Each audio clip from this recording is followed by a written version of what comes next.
Virgo, welcome back to my channel, The Vibes Inside. I am Mariana and I am preparing here to do your reading, Virgo.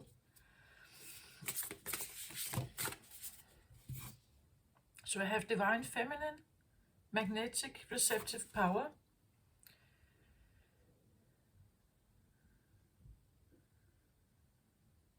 receptive means open, right?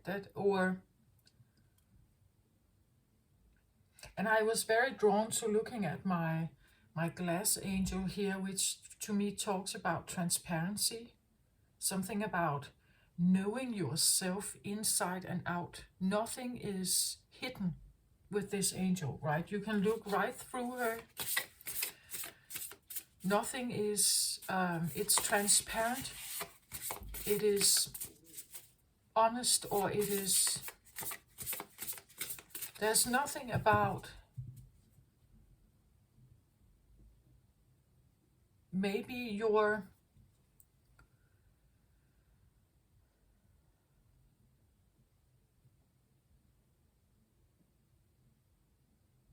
there's nothing about your receptivity. There's nothing about your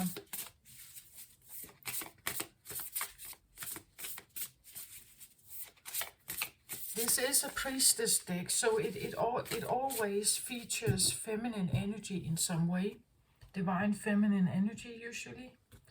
But and you are regarded as what we call a masculine earth sign. To me, you're not quite that. Like I have always something about like higher powers, higher self, divinity, God, Jesus, something about Virgo, and in that regard.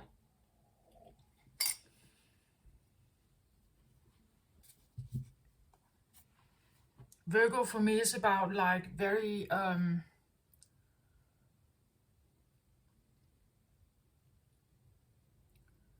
like sometimes strict virtues, right? Like keeping to a strict diet, being very strict about your cleanliness, being very strict about, so there can be some strict rules. And the strict rules are supposed to keep us from the opposite, or discipline, right? Like the discipline is supposed to keep you from the opposite of whatever it is. It's supposed to, because there are rituals like morning prayer or whatever you're into, morning yoga, you stay strict to your morning green smoothie, you know, you stay strict to certain routines, whether it's about your cleanliness, health, your home, keeping it clean, nice, tidy. Also, there's a sense of order to something. And I believe that sometimes these very virtuous orders or structures or disciplines are because you could end up in the other alley, right? You could end up somewhere else if not doing this. So there is a principle of choosing certain things, and in that regard you are also and therefore not choosing the others, right? And maybe being very transparent about that, like you know that there are certain things that you choose, knowing that the others are probably maybe part of you still, but you're not choosing them, right? You're not choosing to go there. You're not choosing to, I don't know, you stick to maybe your diet instead of indulging in cake. It doesn't mean that you don't like cake, right? Or but the routine over here keeps you more focused or more balanced or even more healthy in some regard, right?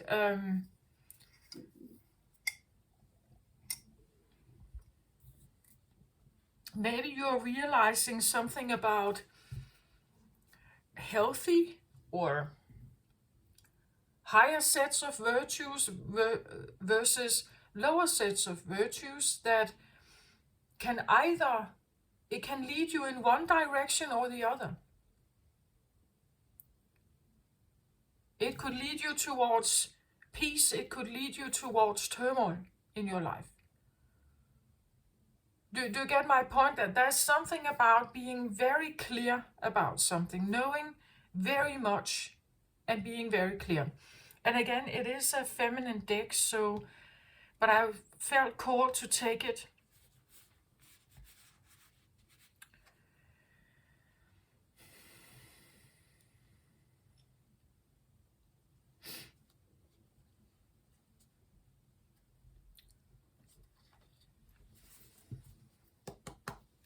In this world, I think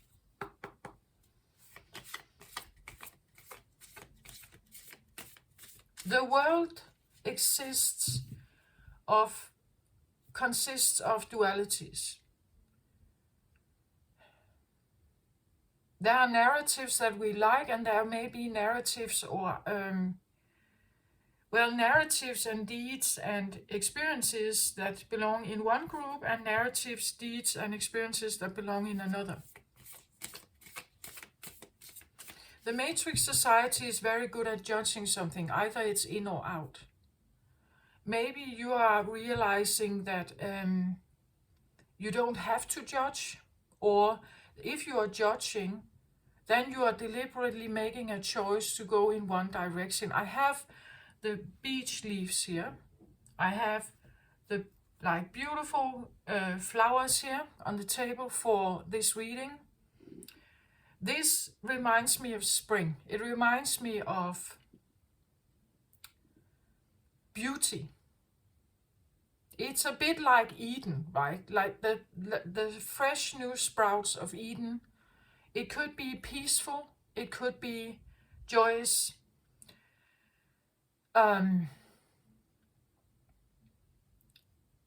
And again, I feel like for you, Virgo, it tells a story about what you're choosing, right? It tells me a story about your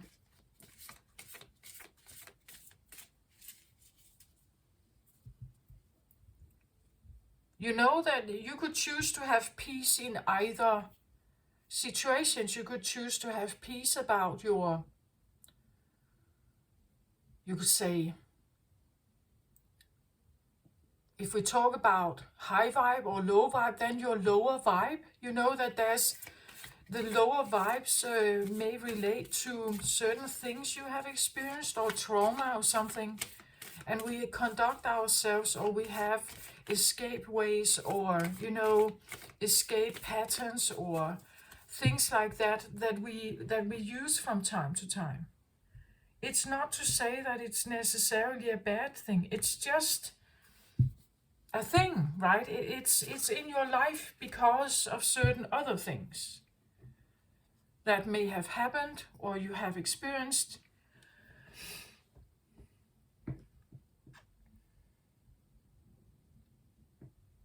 This also tells me something about choice, right? That you can choose to look at the green leaves and spring and the beauty that comes, the fertility that comes. You can choose to do that. You can also choose not to and look at the gloom, right? Where you judge yourself or something like that. But you could also have a sense of optimism here, a sense of, I want to look at the bright side, even though I know that I may not be. Again, I've said this before, that in this world, I don't think it's even possible to be only good. I don't think it exists.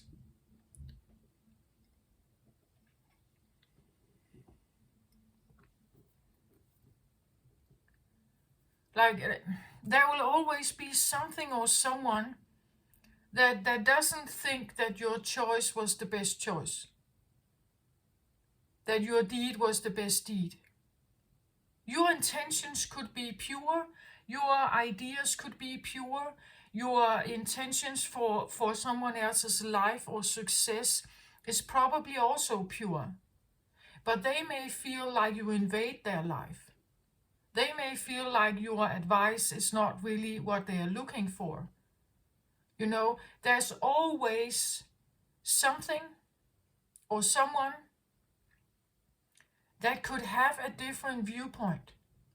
No matter how pure of intentions you have, how good-hearted you are, I really believe that. And even if you are very good-hearted, you could even, be exploited, which would then ruin your life, perhaps, right? If someone takes all your kindness and generosity and good-heartedness for granted, they exploit it, you will still be faced with this other side of the world. You will still be faced with these dualities.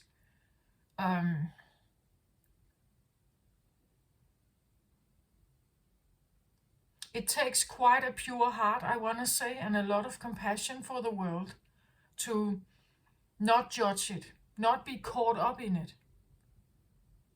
It's almost like you have to levitate over the nitty-gritty of what people are doing and thinking, like levitating up over it and seeing it from a bigger perspective, because otherwise you're caught in the nitty-gritty. Like we can get easily caught in the nitty-gritty of life and what people are doing. And again, you can have the best intentions for someone else, but they may not follow your advice. They may go in the other direction. They may be stubborn in their own way and disregard what you're saying. Even though you are concerned about their health, you are concerned about their well-being, you are concerned about things. But those things come from a perspective of that they are better than something else.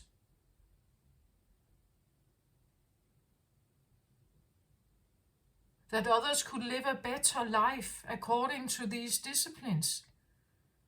So if they just got the right diet, or if they just follow this way of living, then they will be happy. But that is not a given. It's not even given that you are happy following these disciplines. Maybe you realize that you have to add a little bit of something else also, even though it's regarded as maybe a bit of a risk,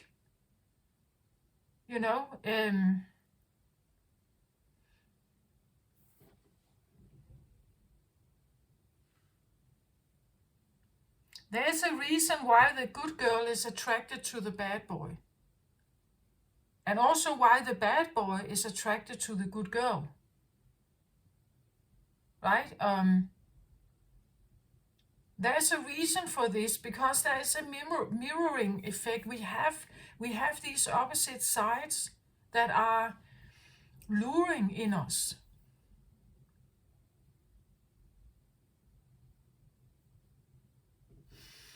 And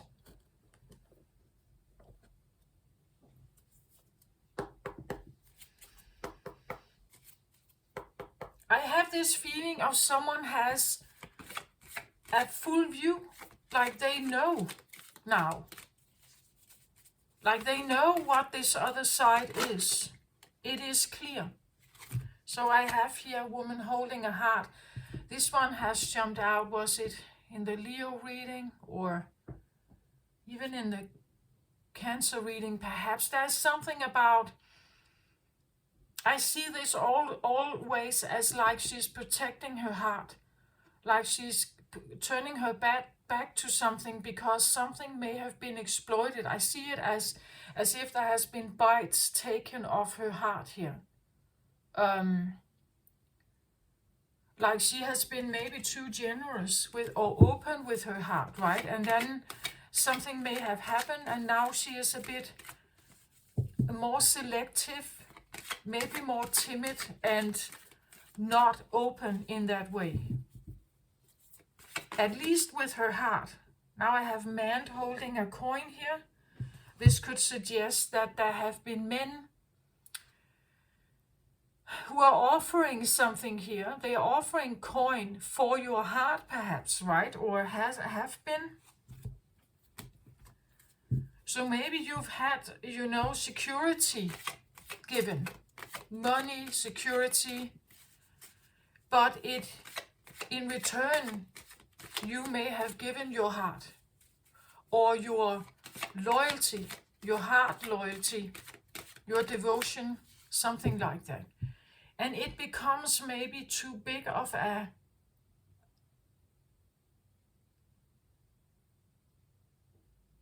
it's too much to pay, perhaps.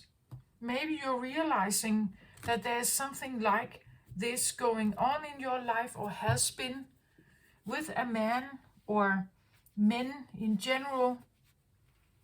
There may have been something like that about security, men offering security, but what are you then giving in return? Or you are definitely turning your back. If they want something from your heart, you're turning your back to it.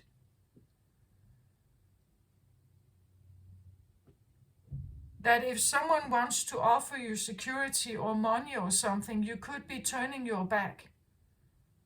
Because it's like the counter of this. If someone offers you something, you are afraid that they want something back, and the things they want back is access to your heart.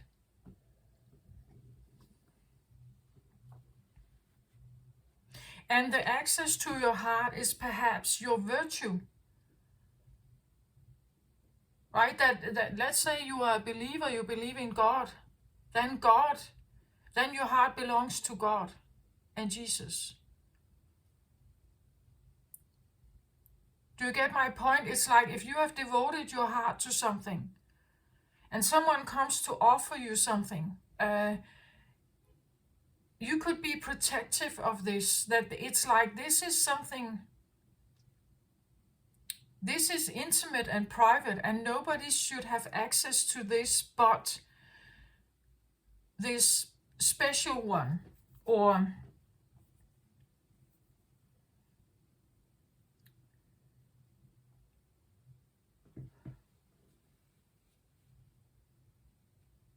yeah, it's like your heart is too big of a price to pay for maybe security, stability. Like they have to offer a heart also, right? There has to be a more in the, at least if you need to offer your heart, right? I don't know, something like that perhaps is also here. And maybe you have a transparency about this interaction with someone. Maybe with more, like maybe there has been more people like this in your life, right?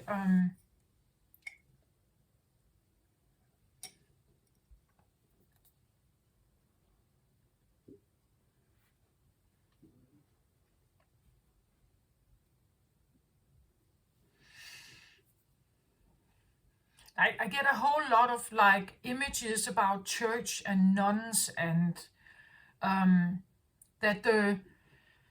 I'm not saying you are a nun, but there's a history here of, you could say, men and women and power, and how funds or how security or money has been distributed, right?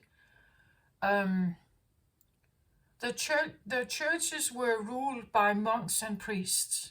So they were kind of in charge. The nuns could live there, but only if they devoted themselves to the work of the church and God. So their devotion, like they had to have a heart devotion and being loyal and submissive to the rules of the monastery and church. So I get something about like an imbalance in something about security can be obtained with heart loyalty, right? That the way you pay back, paying for what is offered, that something is offered from a masculine perspective. So whether this is a husband, a man, let's say it is society in some way that is offering something, then it's like your perspective. And again, don't make it fit. If this is not your reading, it's not your reading. But there could be a feeling that because you don't have the money, like you're talking to them because you don't have the funds. You may not have the home. You did not have the shelter. You did not have protection. You did not have safety. That's why they are talking to you, right? And the only thing you can offer, this is like, that would be your body, right? It would be your heart. It is your organs. It is sex. It is, what can a woman do if she is in the, yeah, now I get female oppression and things, something like that, like a, yeah, something about hierarchies, men having way more favored, way more stability. They were the ones who got education, jobs, earned money. They have always, and for a long, long time in society, been favored in a sense, and feminine energy and females have not in the same way. And I have something like, and of course, it's not going to be for everyone out there, right? This can be only for few of you. That there is something about, what does a woman do if she has nothing? She needs a lot, but she has nothing to offer but herself. Like the man doesn't offer himself, he offers money. He offers food. He offers shelter. Because he owns it, or he has the money to pay it, he has an income. What he is offering is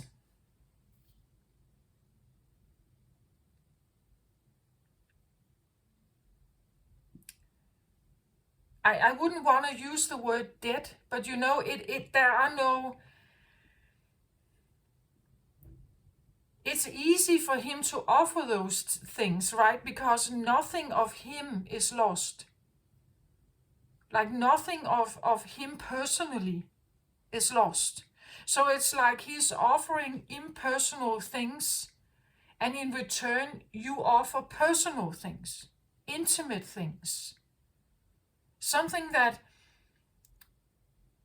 you could say, he is standing here and he has things around him. He's offering things in his periphery. In return, you are paying with you personally, with your heart, with your body, with your, like a prostitute does, right? When a prostitute goes into a client, she has no idea. Like she doesn't know if she is in danger in there. She has no idea of what, because her role is submissive. Her role is to please, or to do what's told, like follow an order of some kind. This order depends on her, like her safety depends on what she's supposed to perform here, what she's supposed to be, what she's supposed to look like, act, say, be, and so on. So here I get a scenario of something like having a very transparent view about, perhaps if I'm reading for a female Virgo, that there is a transparency in your life, how you may have been trading personal things, like yourself personally, for impersonal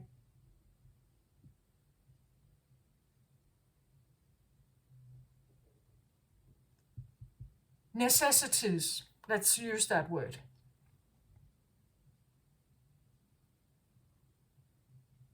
And I'm saying, well, maybe this world we live in now, maybe it's not quite like that, but there could be something about inheritance here. There could be something about that there has been this underlying energy in the home you grew up in. That for some reason you were second and someone else was first. You know? It can be a bit covert, hidden, things like that. Maybe you have found yourself always in job positions where you never quite earned the same amount of money as others who did the same job as you, but who were males perhaps. Maybe those males were favored and given new positions, but you were always overlooked. Something like that? Like being benched in some way, like you're being pushed aside and only given certain options. Again, if you perform in a certain way, if you show up in person. Of course we show up in person, but here I talk about showing up in person with your person, like with open, transparent person. No shield, no ego, no mask. Like being utterly, maybe vulnerable, perhaps, actually. Where the others, they can show up. And they do all of this, you would say, impersonal stuff. And somehow they are not, they are not personally, they are in there in person, but they are not personally invested or, it feels a bit like your neck is at risk. Like when you enter a room or when you show up somewhere, it feels like you have to bring something with you, your heart, your neck, everything here. Where others, they can show up and do second-hand work, perhaps, And it's very impersonal. It's not...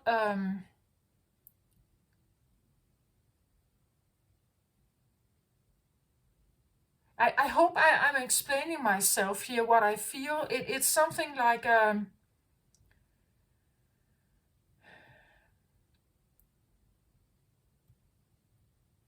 usually, like in the Matrix narratives, there's a trading going on, always.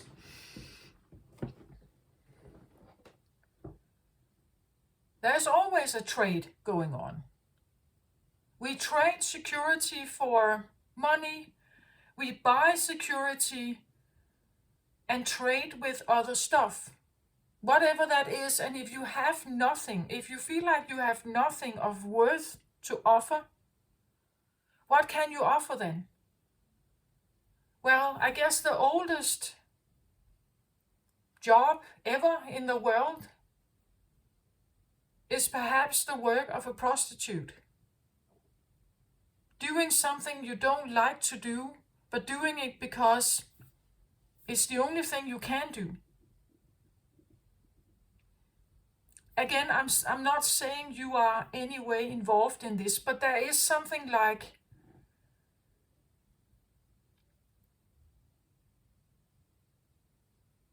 becoming very aware what you are dealing with, I feel like. Becoming very much aware what you are dealing with and how you show up, right?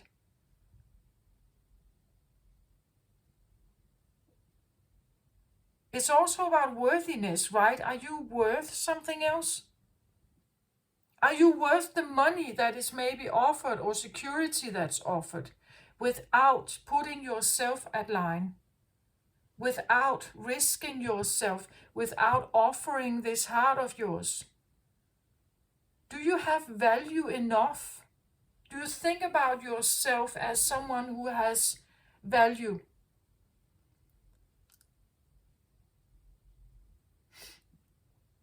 just for being her.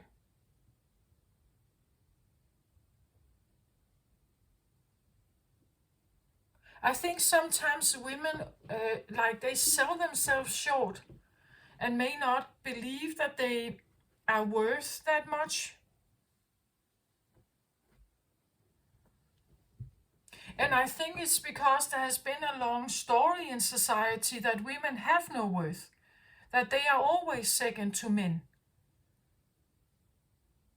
That when you get married, or at least a story back in time when you were married to a man, then you follow his orders, right? He is the one that is in charge.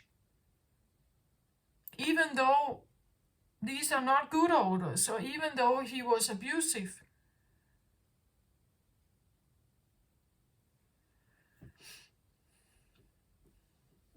Like abusing the power he's given, there's something about whose hands am I in, right? If I need to bow to something, or if I somehow, if I need to bow to something, or like, what kind of hands are those then?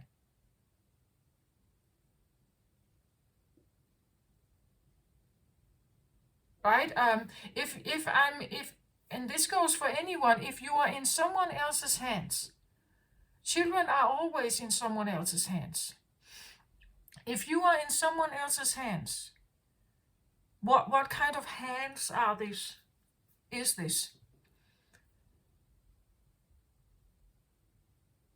Like, what do they do?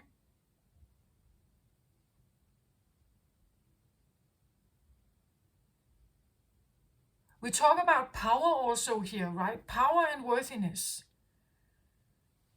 And then this trade thing.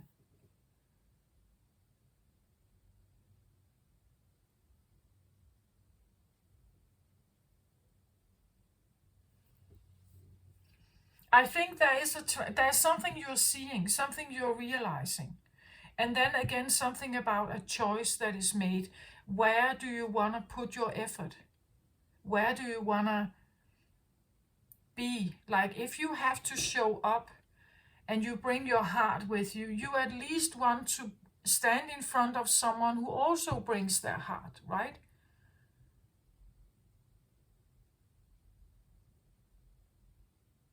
Because otherwise they can gift you stuff. Like, they can give you jewelry, they can give you vacation, they can give you a new dress, they can buy you in other ways. They can buy you.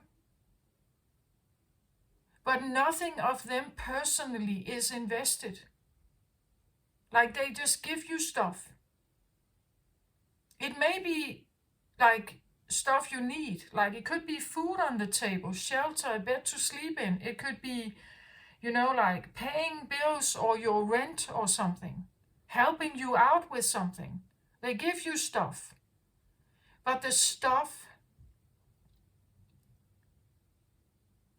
and I'm not saying that this is usually the provider's role, right? A provider goes and fetches stuff, gets money, gets a work done, and then he provides something.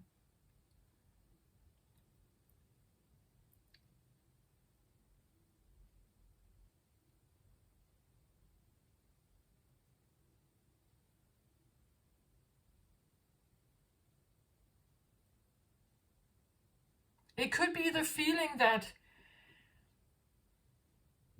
a man goes to work.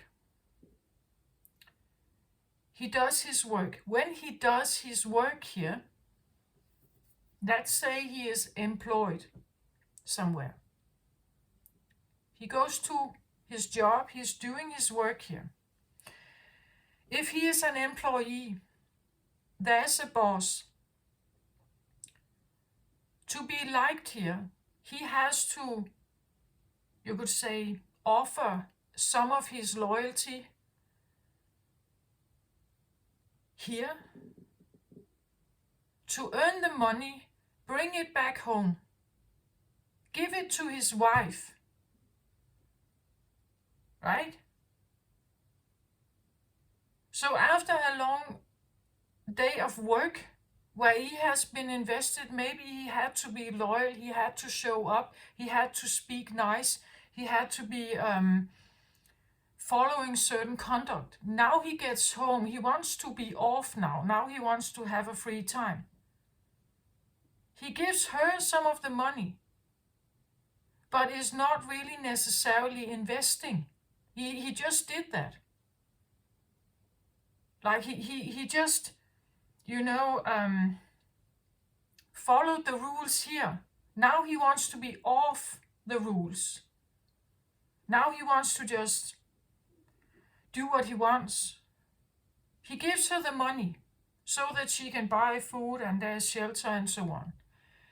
In return, it's like now he is the boss and she's paid, or so she becomes the one who follows someone else's rules like he did when he was at work. It's like everybody is someone else's boss and everybody is someone else's employee.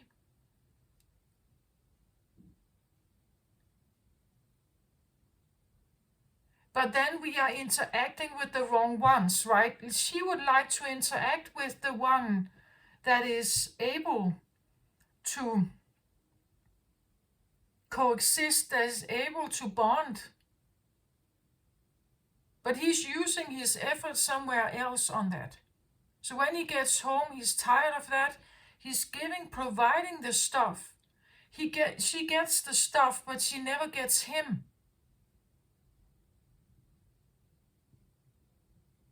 Like now she's dealing with someone which is impersonal for her.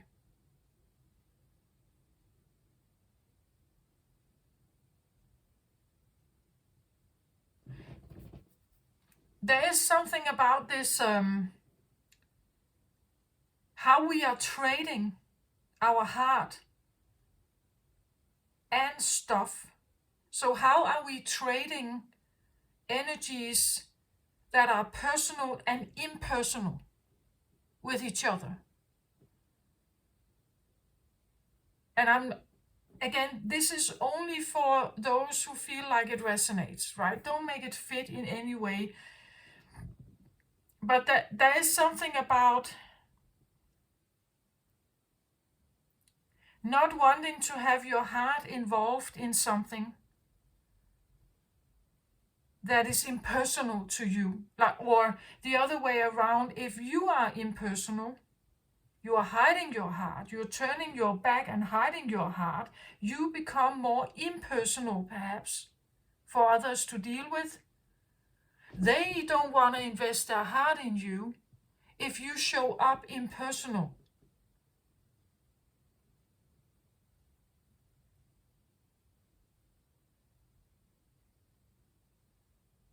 Something like that.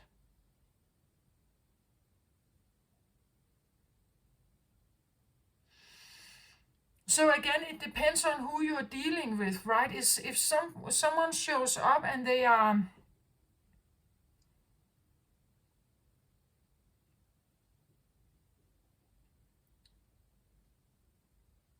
maybe they are offering you something. Maybe they want your friendship. Maybe they would like to go out with you. Maybe they are inviting you to a dinner or something. Not saying you can't deal with that. Of course, you can go to a dinner. But it's more about, are they interested in more than, and is there some way, is there some kind of debt that I have to pay, which I don't want to pay? Because it involves my heart, right? And then there's something about opposites attract, something about becoming aware that you could be attracted to people that again and again seem like they are offering things to you. But in return, it seems like they want your heart, right? And it's too big of again, it's personal. It's like you have to show up in a very intimate, private, personal way that could be what they are requesting. They are willing, they give you the jewelry, the money, the travels, they pay the bills, they pay your car, they do all of this stuff. What they're asking in return is your heart loyalty. Right? But they don't have to invest the same. They're investing something else. They're giving you something else here to get access to the heart of yours if you allow for it. And I just feel like someone here has realized this. You have realized that something is of a different nature than you thought.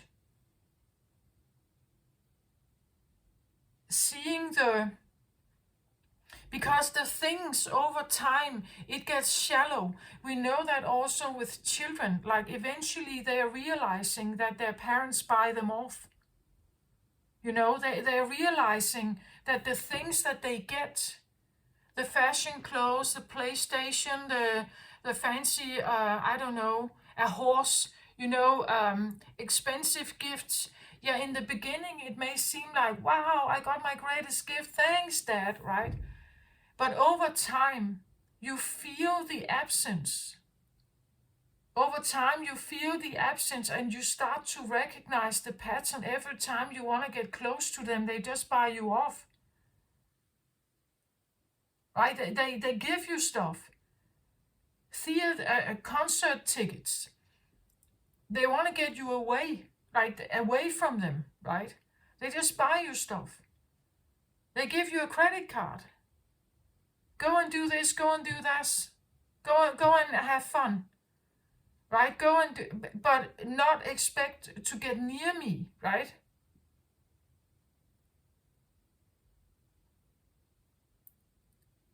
I get that kind of scenario. And then there is, of course, a side that is greener than the other. Right? There's a side that is greener than the other.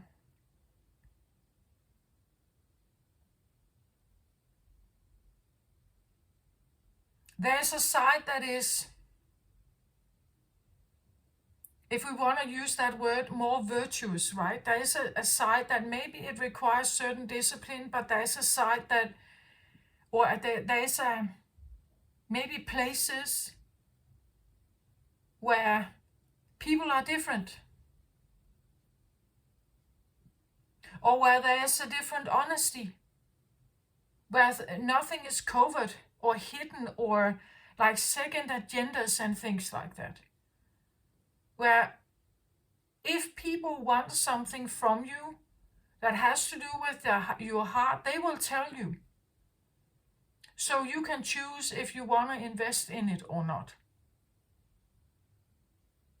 They can even tell you, yeah, but I can't really, I have a closed heart. I'm not ready for any kind of commitment. I can offer you this. This is what I can offer you, right? Like, at least for now, this is what I can offer you. Do you want it? And then you can say, okay, then at least I know, right? I know. I don't expect anything else. I don't, many women back in time, they married because of security. They didn't love the husband. The husband didn't love her. Like, he provided because that was his role. But it was never a heart-driven relationship. Maybe you have been in such a relationships and realizing that you can't keep doing it. That it costs you too much. That your core gets... your core is withering. Your core is starving. There's something like that. So let's have a look at the cards here.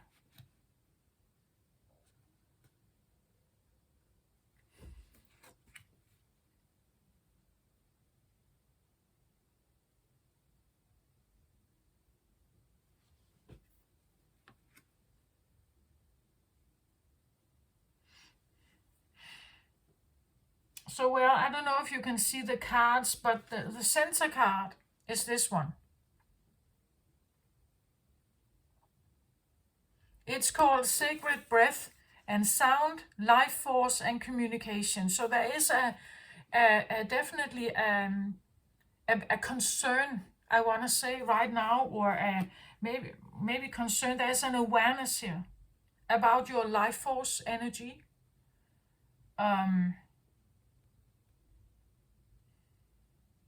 Restoring life force. It says life force communication. Life force and communication, sacred breath and sound. Something about what actually, what's sacred to you, right? What is sacred? Could be something about hearing your heartbeat, right? That your heartbeat becomes very sacred to you. And breathing and feeling that your heart is in the right sync, the right rhythm.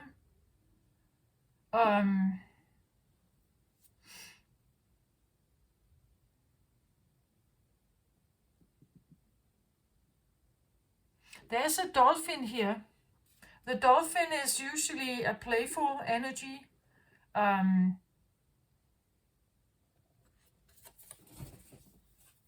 Again, I get the feeling of needing to connect with something that is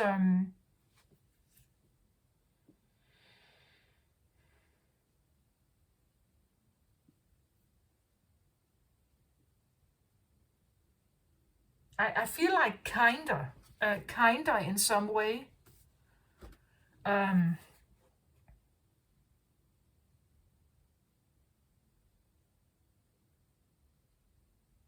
Again, it's like it's over her here. A bit like a spirit guide or something, right? That she is communicating with here. And then up here we have the angel of love. So if we see the dolphin as this angel of love holding this heart here, maybe you are asking for healing, heart healing, right? That something could help you heal your heart here. That the dolphin is a representation of this angel of love that you need, or that you want to come in here and help you heal yourself, heal your life force. And then at the root position, I get the moon here. And the moon is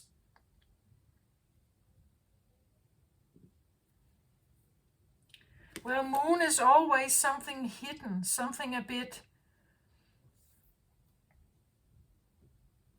the moon is ruled by Pisces or Cancer, and your opposite sign, Virgo, is Pisces. Maybe you're dealing with a Pisces or very sensitive energies here, energies that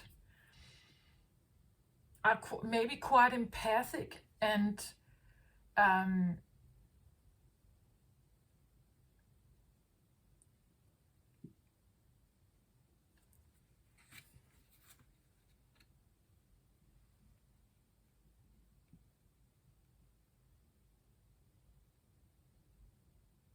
I get like an empathic heart, right? An empathic heart that has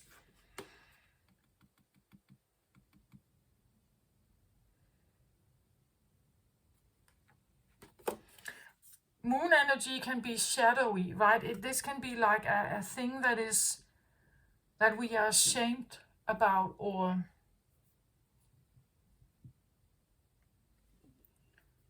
that is repressed or denied, that is hidden, perhaps.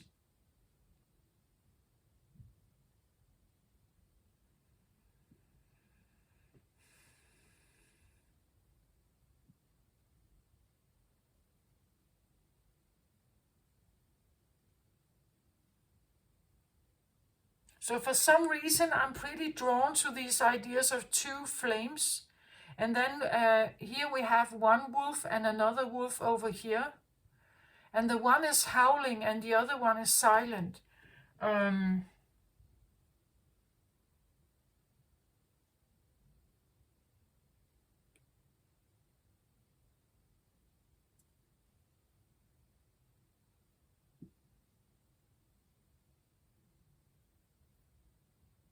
Now I think of the saying, there's something about like a saying, it's like you have two wolves inside you, and it depends on which one you are feeding, right? Are you feeding one that is angry and aggressive, or are you feeding one that is more peaceful and kind?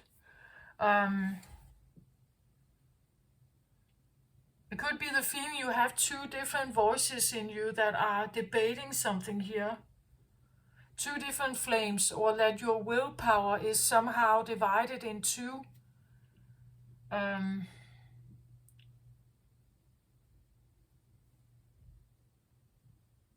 Which can be confusing because but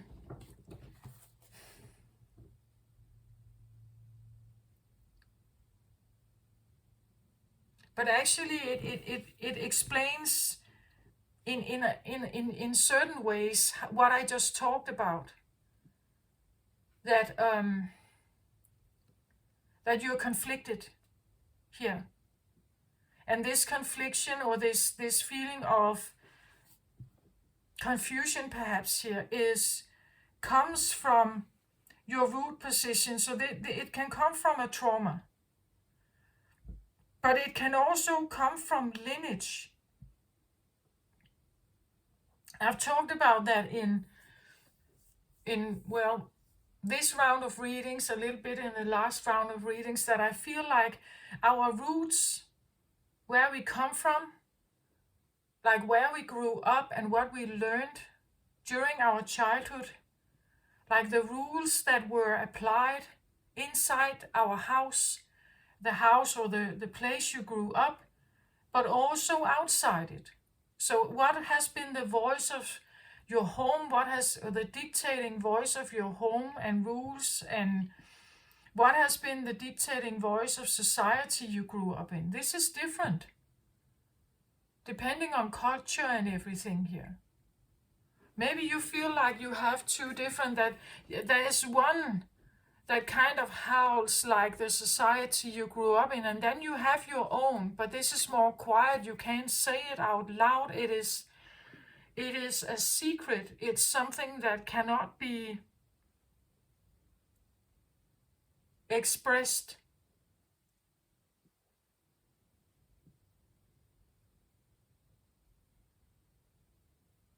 There is something you say in public, and then there is your personal opinion about something, right? There's something, how you show up, the way you dress and how you show up in public or at work.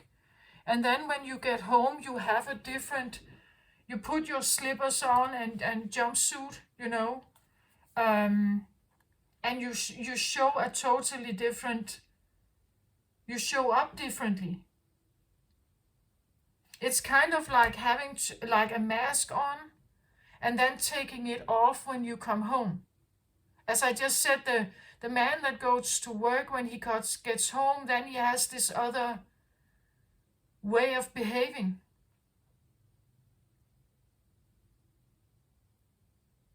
Because now he is at home, and in his home he should be the ruler.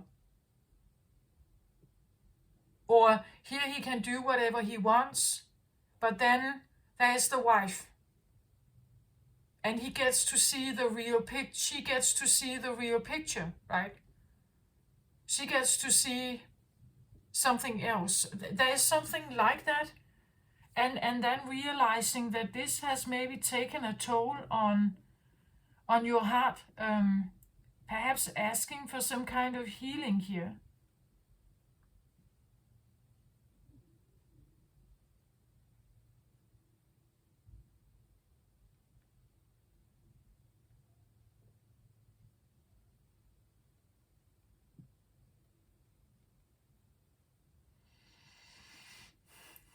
I get almost something like being asking for something to be granted.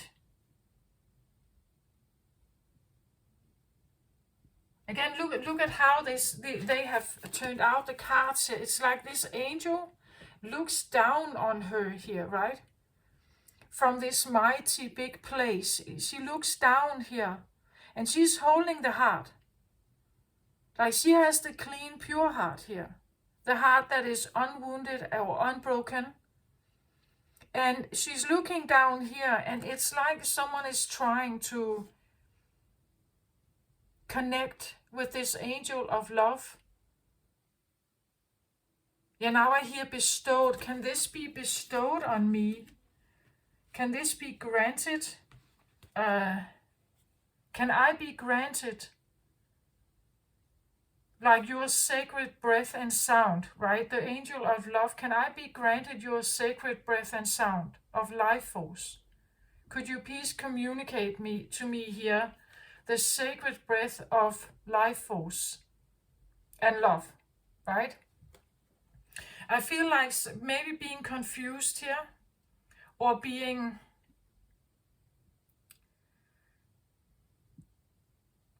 there could be something about not being brave enough to actually stand in your own, like to choose one of those.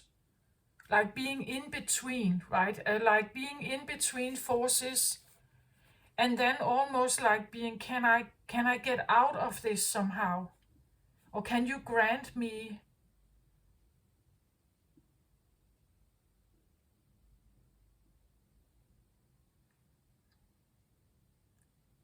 can this be bestowed on me? Can you grant me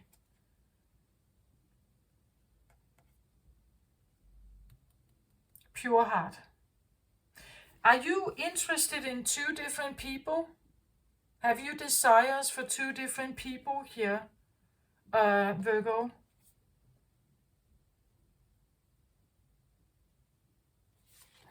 Interesting.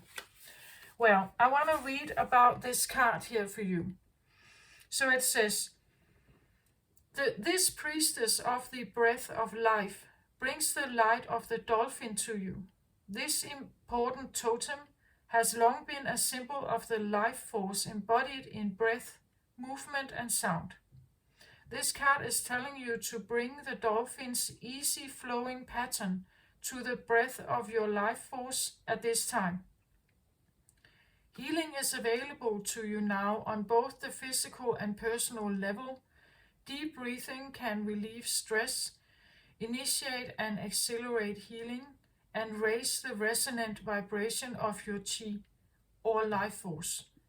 So if there's a physical issue or personal pattern you want to resolve, spend some time in deep breathing and meditation and let yourself feel the fluid, peaceful influence it brings to your body and your life.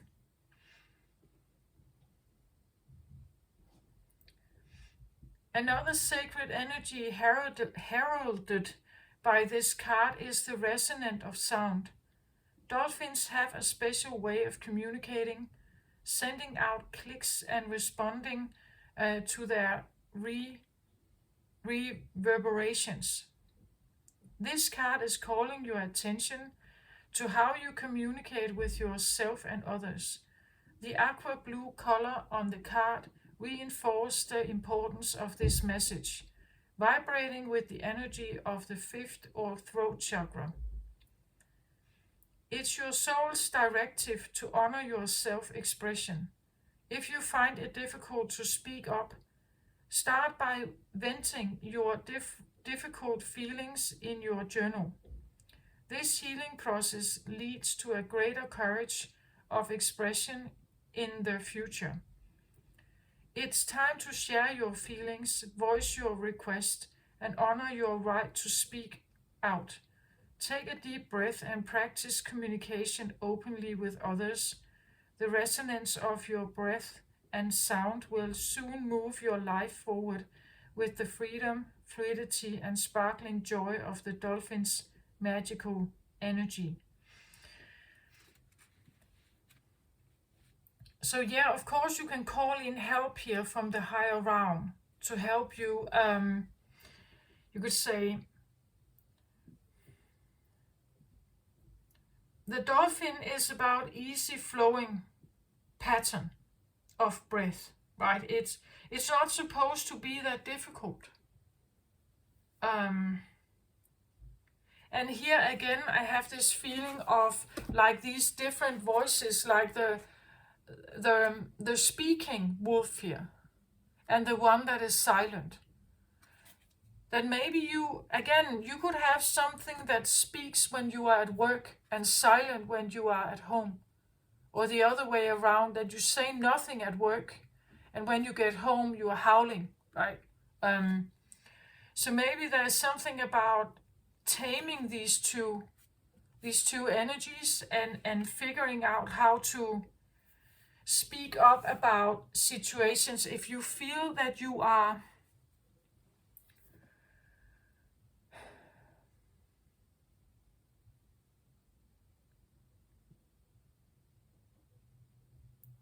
in trouble in some way, right? Or you feel like you can't express yourself,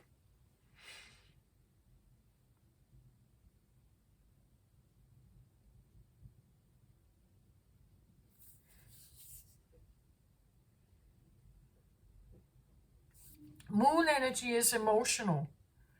It's sensitive, emotional, it's water energy. It has to do with your consciousness and the things you feel and sense and intuit. Moon energy is highly psychic also. And that's also why you could actually easily tap into these energies. And it's also therefore important why you keep your spirit up, I think, right? That your spirit is optimistic and hopeful and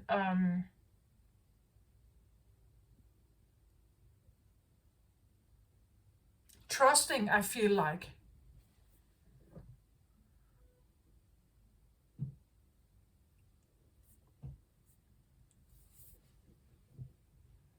Can I get another card on this moon energy here?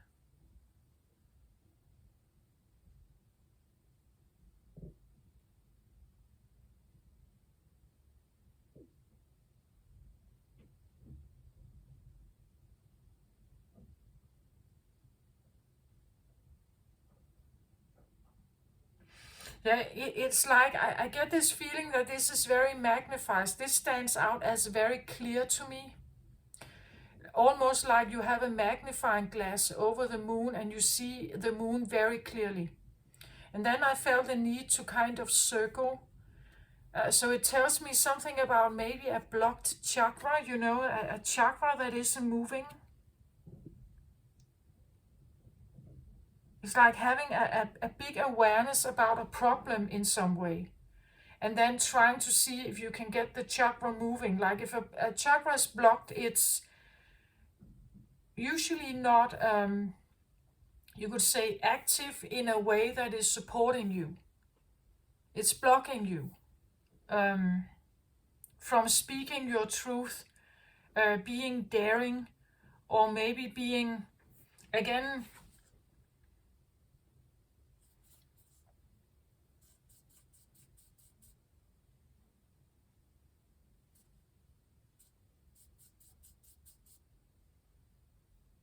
indecisive. I feel like this like back and forth shifting between two different. Maybe because this is in the root position, this can also tell me something about that you grew up in a place like this, right? That you grew up in a place where you have been facing these two flames, these two ways of being. That you have seen someone shift back and forth like this.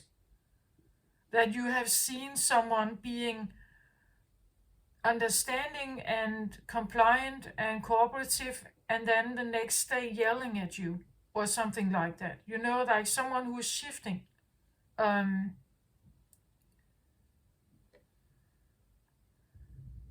and it has felt very uncomfortable. Moon energy is not necessarily like it may have enhanced your psychic abilities, because when you are around someone like that, you become, again, we see the crab here, which is normally ruled by the moon, stands right in the middle between these two here. So this could also be the feeling that you grew up in situations where someone was very silent and someone was always yelling or demanding or something. Someone wasn't speaking their truth and someone was. And you kind of felt that you stood in the middle here.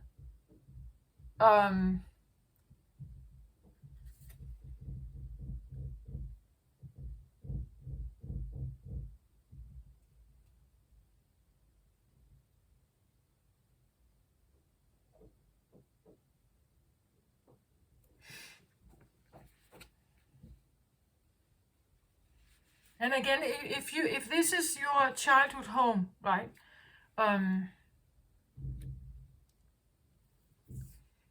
If this is the the environment you grew up in.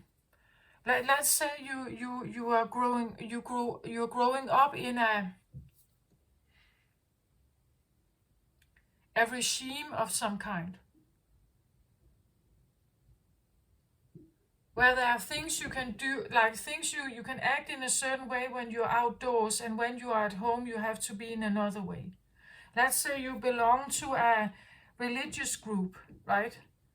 And when you are out in society, you're following the rules of society, and when you get home, you're suddenly an Orthodox Muslim or an Orthodox Jew, right? And you have to follow certain rituals.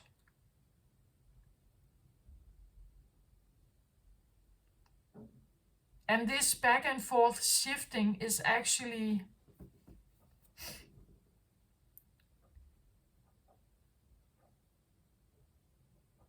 I feel like it's demanding. It's a demanding thing.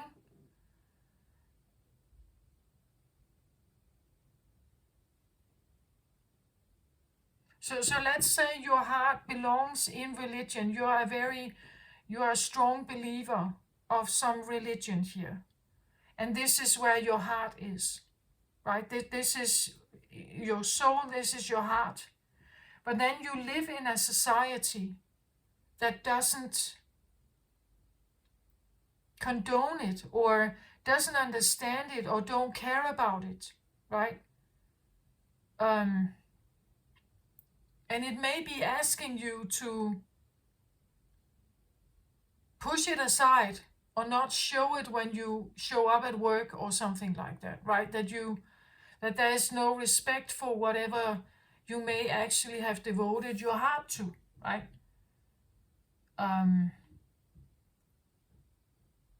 And then feeling this burden for some reason, that you are very devoted to something, and then you are surrounded by something that doesn't care about it.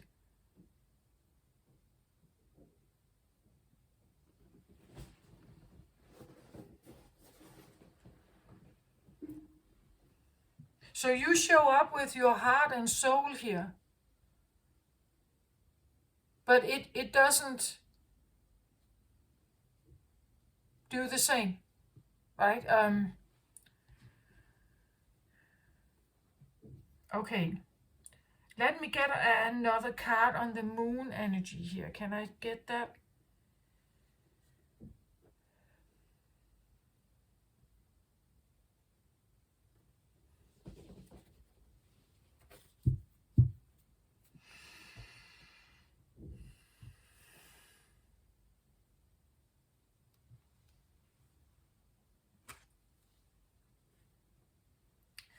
Yeah, I get 3 of Ariel here, and the text underneath here is: do what you love at time of great personal growth in your career or artistic endeavor, working with others in a cooperative manner.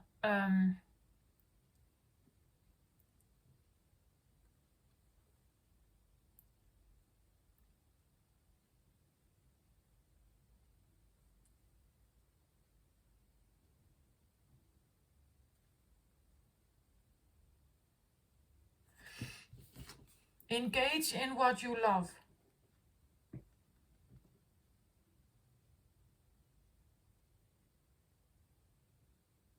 But then again, it's moon. And moon is usually something that we cannot do. Like, there are restrictions here. It shows up as moon energy and not sun. If this was sun energy, you wouldn't mind doing it. It would be natural to do it. Everybody would see it. It would be something that you were proud of. Moon energy can sometimes be something we are not proud of. Like we know that there are judgment. We know that we could be facing judgment. We know that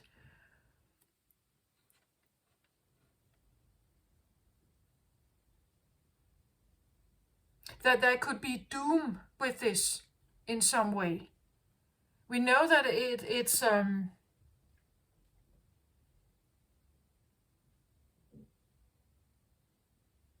that's why it's hidden.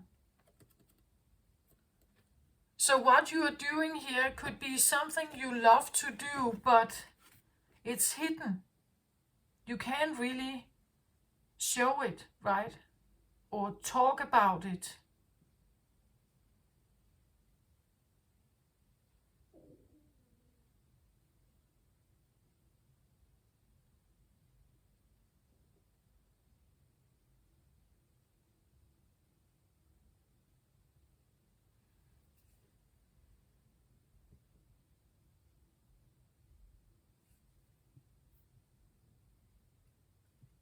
Like I see this guy, it's like he's a toy maker in some way. There's an airplane up here, and there's this music box down here with the ballerina and other kinds of stuff that is it seems like a garage for some reason.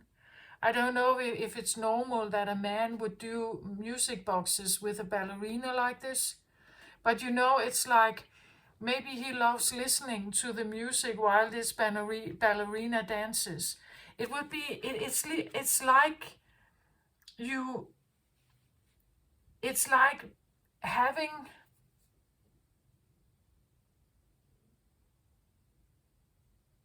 it's like a taboo thing, like having some interest here,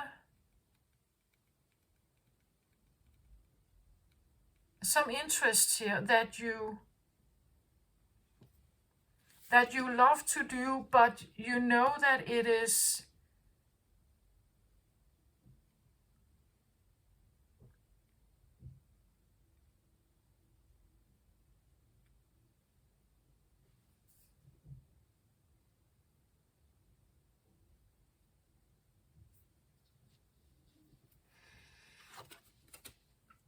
do what you love.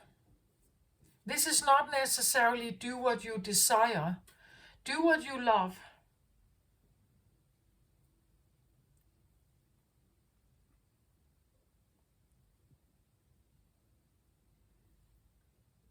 For me, this is like 3 of Cups. It doesn't have to be like it says here artistic endeavor, career. It can be, of course. But this can also just be again, like he's watching this ballerina dance, right? Um,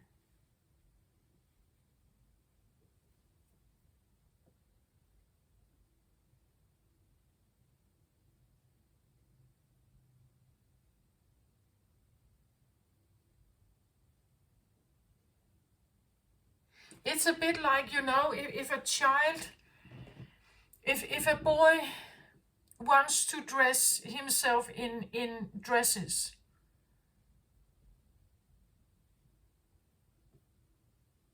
instead of playing football or soccer.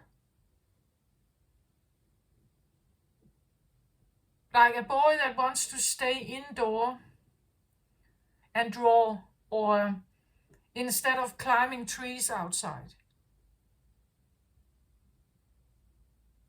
So there's something that you like to do, Virgo, here, but it could be a kind of maybe taboo, or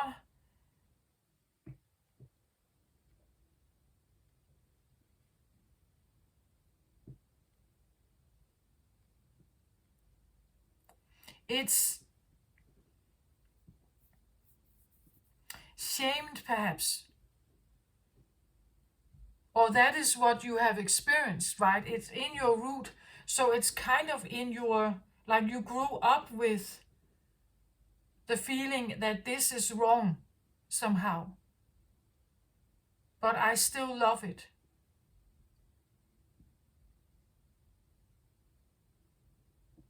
Sacred breath and angel of love. Maybe you like romance.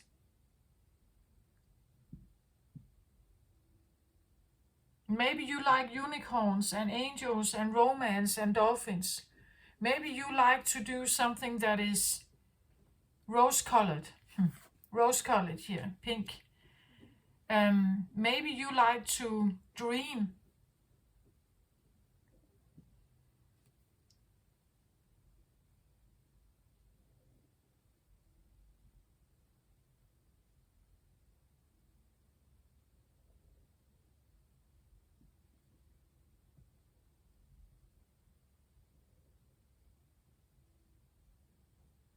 Yeah, I have a bit hard time like pinpointing it, and I think it's because there is this taboo thing. Like it's almost like it's not quite showing itself. I get something like dissociation. So, you know, like if you grow up in a home where there is a lot of quarreling, where there is a lot of dispute, sometimes children, they hide themselves and they dream themselves off somewhere else. They hide in the garden and then they dream themselves into another space because something that is safe, you know, because they don't want to be in the midst of this. And I'm not saying this is what you love to do, but you love to be safe, perhaps, right? You love to be engaging in something that is maybe green grass and spring and safe in some way. Dreaming.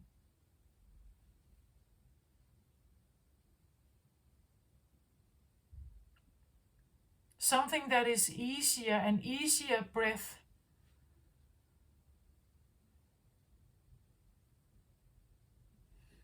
Can I get another card on this sacred breath here?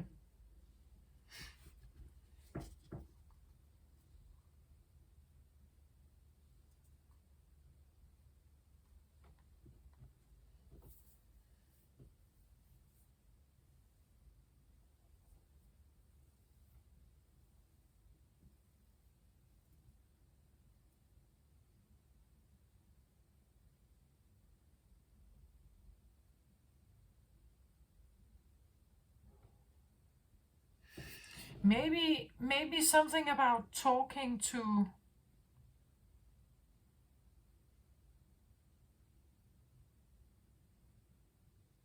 a guide or something here.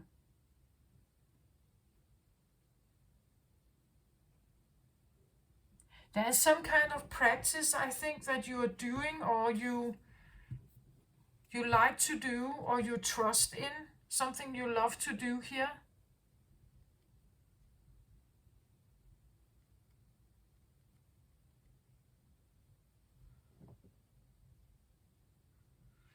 Sacred breath and sound. Okay, another card here.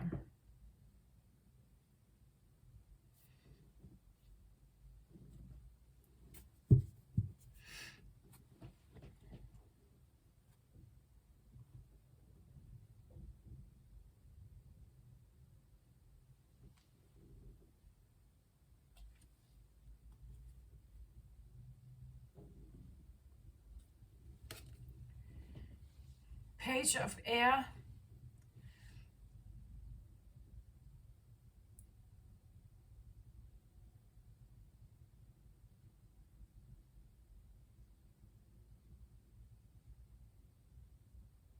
I get, when I look at this, it's almost like there's lift off, right? It's like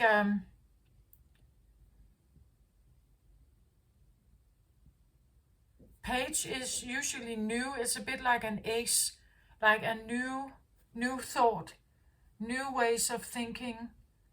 But it's also young. Usually the page is young, innocent thoughts, maybe young, novice-like, innocent, perhaps, thoughts here with all the white.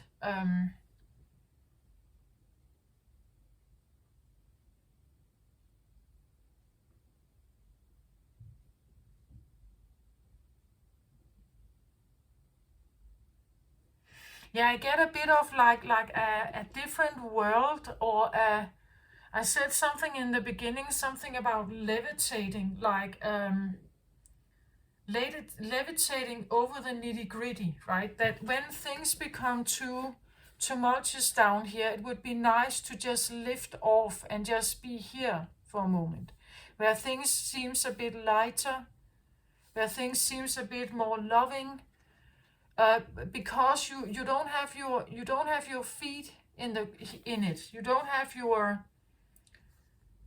you're not enmeshed in it. Yeah, there could be a feeling of like wanting to have a lift off or a levitation, that you lift off just for a moment, to lighten, you could say, yourself from this nitty gritty. Because as I said, it's like the narrative of the Matrix is so engaging. It constantly wants our attention. It constantly wants our involvement, entanglement, enmeshment.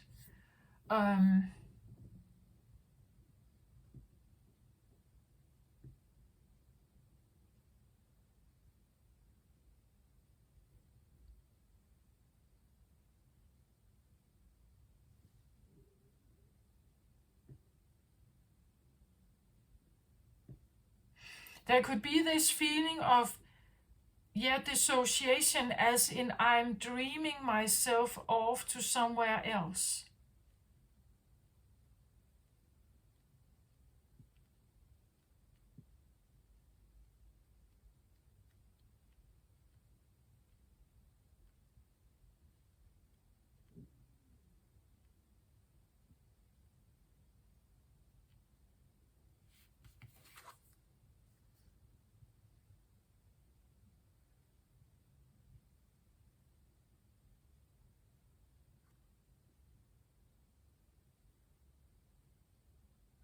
I hear, like, I hear my heart belongs to daddy, right? It's like,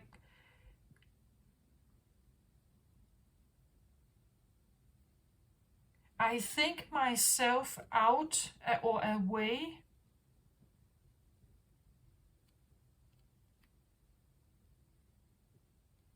to somewhere else, I feel like. It's like communicating or sending. I'm sending something here off.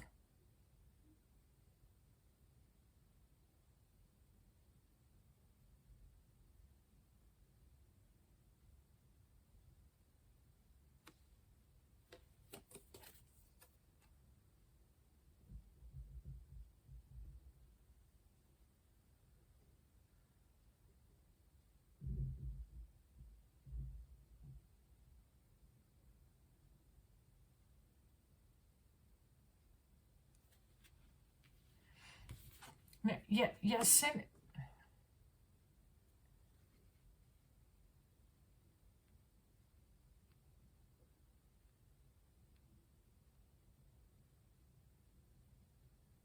Again, I get something like, can I be relieved in some way? Can I levitate a little bit? Can this be bestowed on me? Can this be granted? Can ascension perhaps be granted on me here? Can I have a lift off away from something here? There's something about dissociation, I feel like, or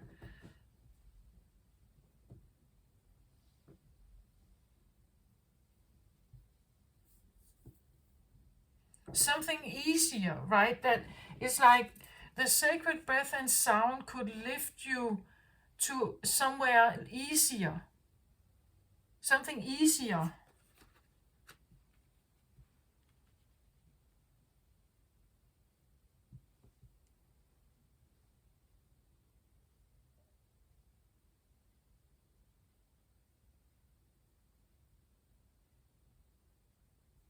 Like moon can talk about nighttime, right? It can talk about dreams. It can talk about, now I get something like dreaming about someone here.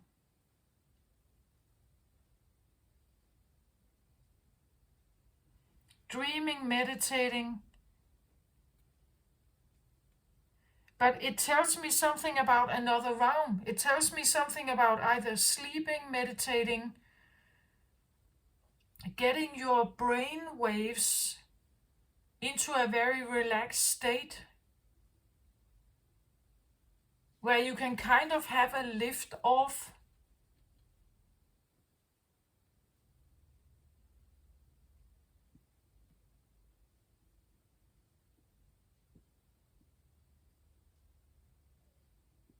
Flying here to someone.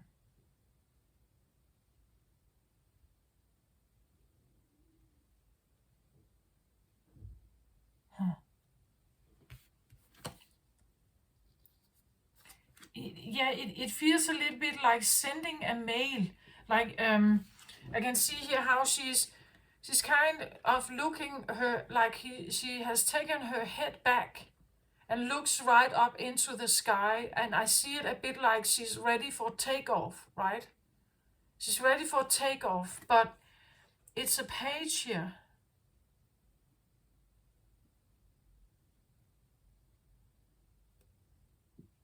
It's almost like practicing like children do, like practicing a discipline of some kind of takeoff, levitation.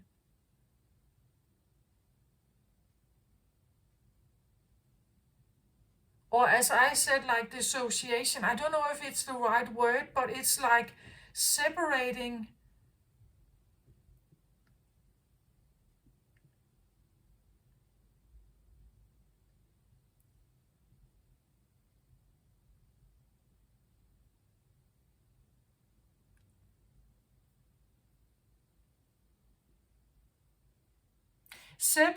yourself from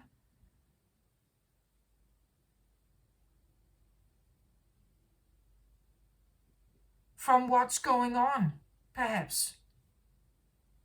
It would be a bit like an escape or something like that. And I was very focused on here, the moon.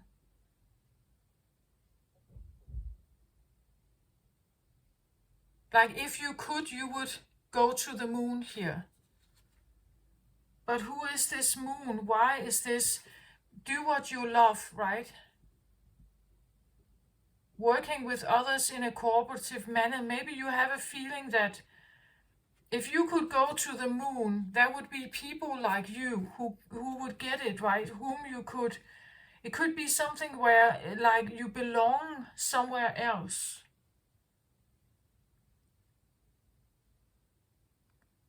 But I think it's because you have been in situations where like you were caught in the middle between something and you had no way of getting out.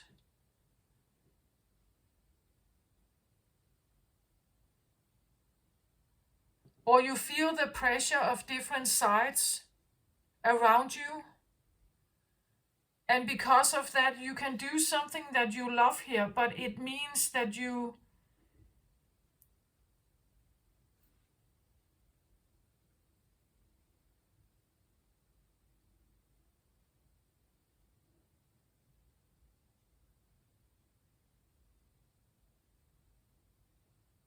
yeah, I get like a feeling of lifting,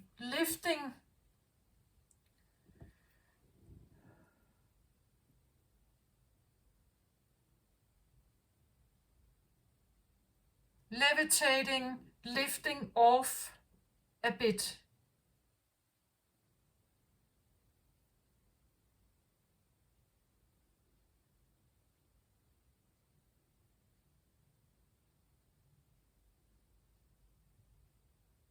Maybe you like, meditations or hypnosis, where you lay down and you listen to someone guiding you through some kind of hypnosis or something. And when you lay there, you actually feel so much better than in your actual life, you know?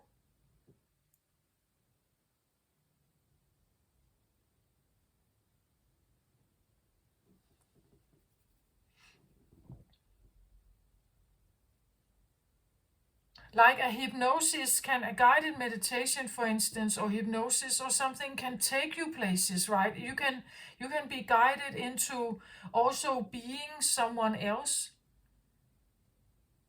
Like this could be a story of that you could listen to stories that kind of talks about being lifted off the planet. It's a bit like astral travel or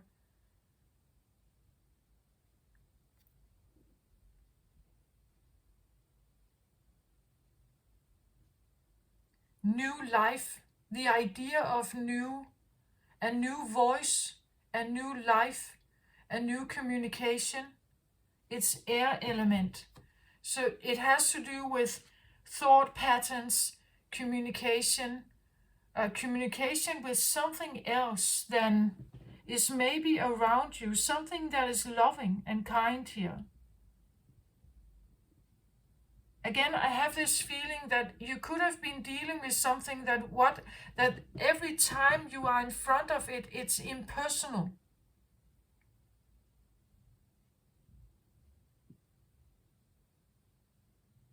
Like you're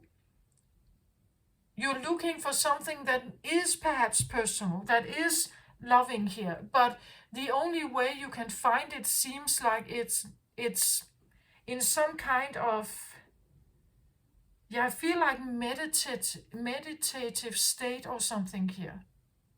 This is where the grass is green. This is where you are pure. Or this is where the world is pure. This is where, or where the world is good or something. This is where something seems lighter and clearer and transparent perhaps here. As opposed to your normal life, where you may feel like there's so many masks on. You prefer to be in a world where there are no masks, or where there's clarity or transparency. Or maybe this is this is like an angel here, that you'd rather talk to this angel here. This angel here. Because this angel is a bit like talking to a guardian angel. Because they don't have this. They don't wear masks. They show up transparent. They are easy to read. They are easy to understand. They don't lie, Something like that. Like you'd rather speak to them here. Like I get a bit of the same feeling of this. Like you'd rather speak to this one. And again, a page is A page is young. It's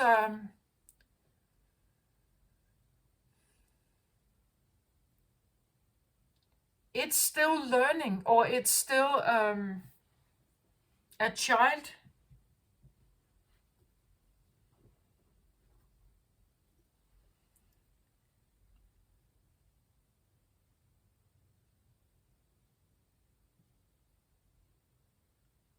And now I get something like a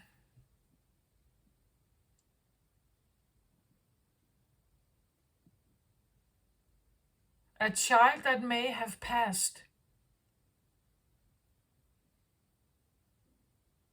And maybe that's why we have moon here also, that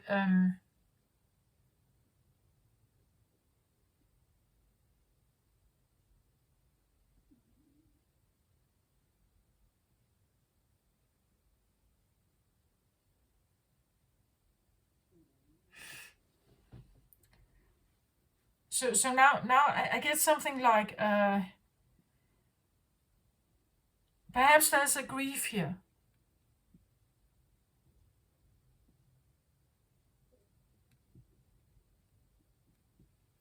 Could be about a child.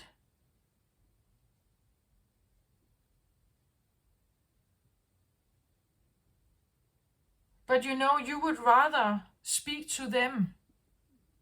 Like you would rather drift into deep breathing and deep meditation and have contact with this one here on the other side. Perhaps a child. But the point is that it's very pure. It's very innocent. It could be young here. It's very transparent. It doesn't lie. You'd rather do that. Again, when I look at this, you look at the ballerina, right? It's like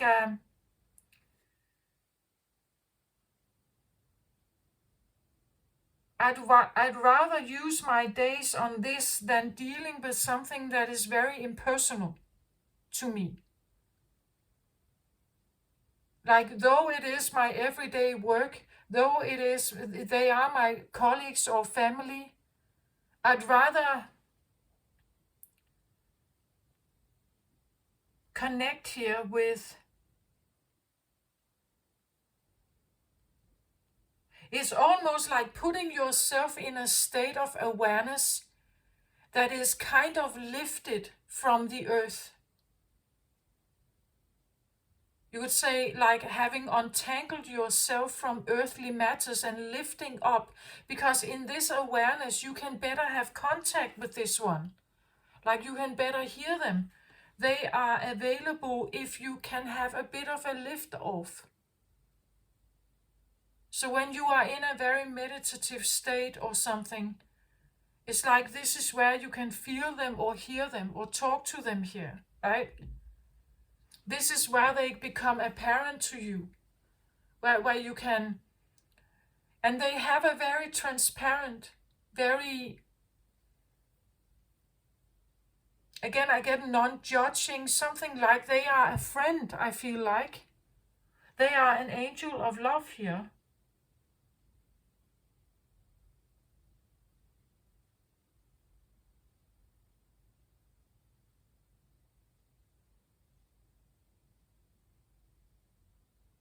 Again, the page of air would be like a child, right? A child can dream itself into being anything.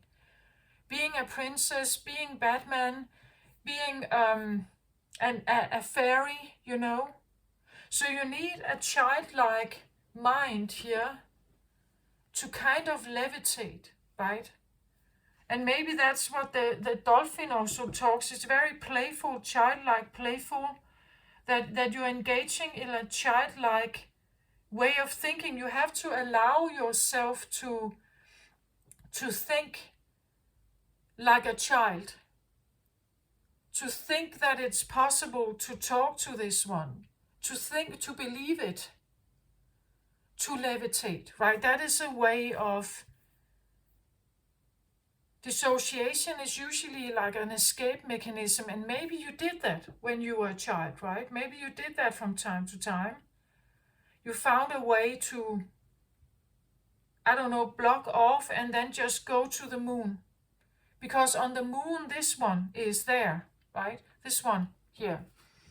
Yeah, I'm sorry, this just took me a while, right? To figure out what this, it definitely feels like this. Can I get a,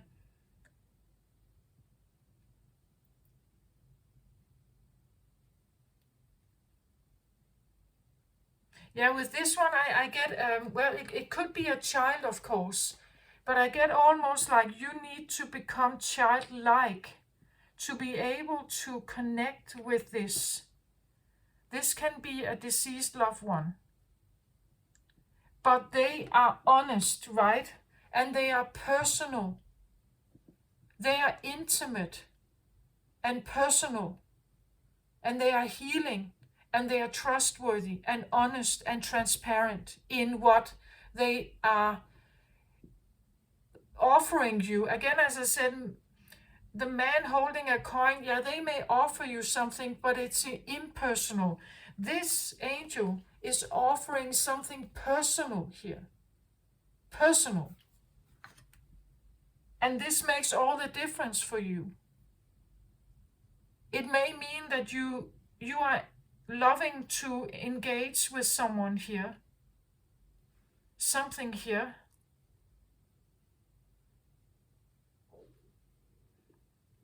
You need to be in a childlike mode, like the dolphin, a play-like mode in a dolphin. But then they are here, I think, like, they could be like a guardian angel or something. It could be a deceased child, because I have childlike energy here. But what the thing about them is, and this is in your crown position, so this is in your awareness. It's something you're thinking about. It's something you're occupied about. It's something you are in contact with, psychically, intuitively. There is something here that offers something. They offer something intimate, something personal, maybe private even. But it's very loving and very transparent, and there are no hidden agendas. And you are doing this, but it could be something that people don't understand, right? They don't get it. I understand why you would do this, especially with the woman holding a heart, right? Protecting her heart, because it feels like there has been these bites taken off it. And she wants to heal this heart. So she would like to be surrounded by something that is caring, right? Something that cares. Something that is willing to, again, I get something about grant her something, bestow something on her. With this one, it's like there are some few feathers up here. It feels a little bit like sending a mail or calling for something. Perhaps praying for something. And then I saw this, like when you make a bottle post, but that's in the water. But the same thing, you sit on this island, you don't know if anybody is ever going to hear this message or find this bottle post, right? But you send it anyway. It's like sending it into the vast universe, not knowing if anyone would. But then someone is answering, I think, here. Someone is connecting with you.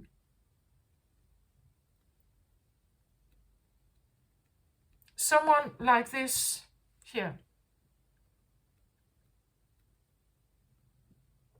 And they're connecting when you become almost like them, right? You are aligning with this energy when you become childlike. You have to believe that it's possible, right? That you can connect with the dolphin here. Can I get another card on this angel here? Yeah, I get a lot of love from this. Like they care a lot about who you are here. They care a lot.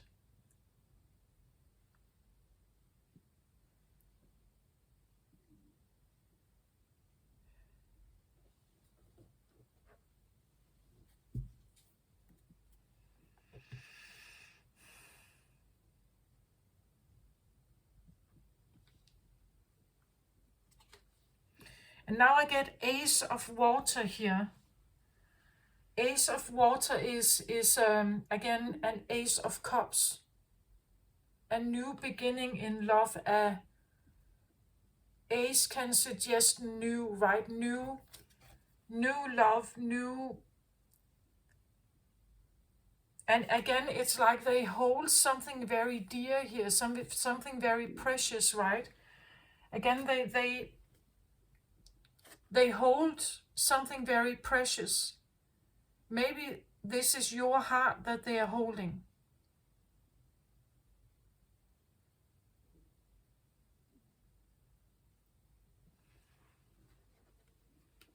Maybe you love someone here, but they are like this.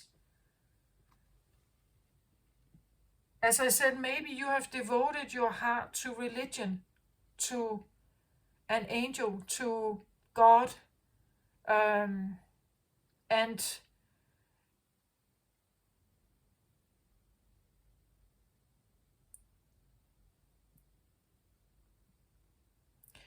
you may be faced with people around you who don't get it because maybe they are invested in the impersonal stuff.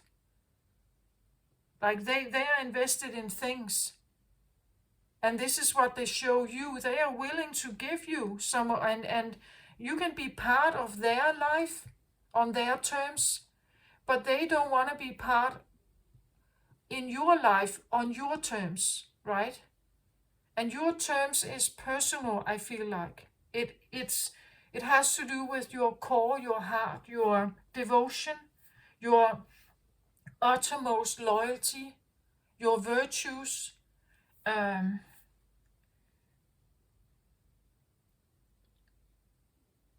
Ace of Water, like again, I get young angel. I get a pure, like a new one, a new angel. A young new angel. Page here. A young new angel.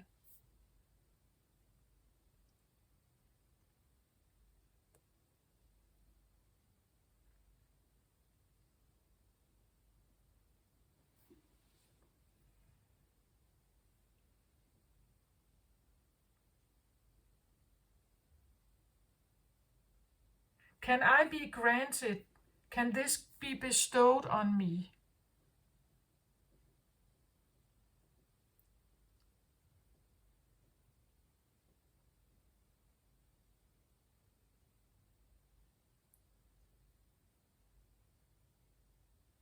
Because it seems like the things that I am around is impersonal to me.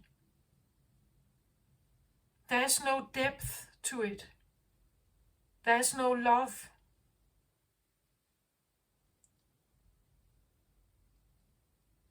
Can I have a lift off here, right? Can I have a lift off?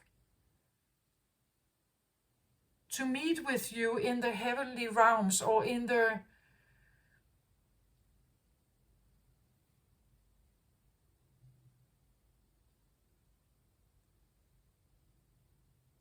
so there could be a feeling of being surrounded by someone who is something that seems very impersonal.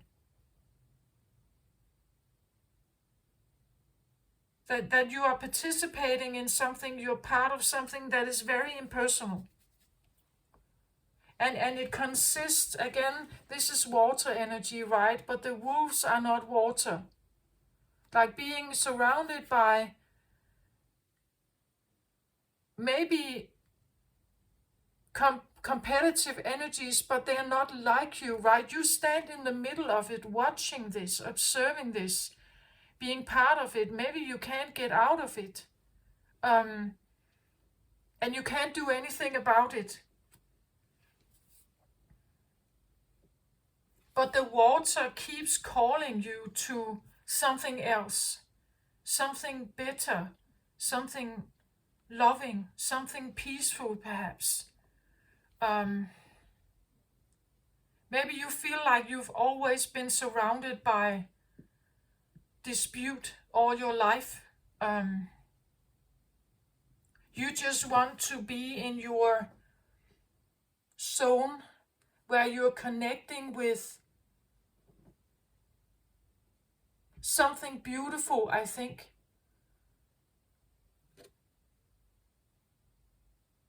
Like the ballerina, right? The ballerina can make her dance. Would she be a bit like this one, like a ballerina, tiptoeing here, like the swan dance, you know? Or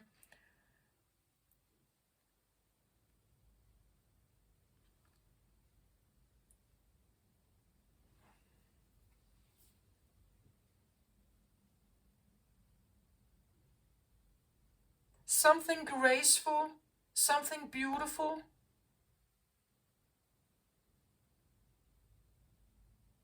Something with a sense of beauty, like the movements of a ballet dancer's graceful and light in its kind of a flowing kind of feeling to something. It's like dreaming of being like this ballet dancer, perhaps. Yeah, I get a bit of like a dream world, a dissociation into a realm of where something is easier, it's lighter, levitating, like the ballet dancer levitating through the air. Um,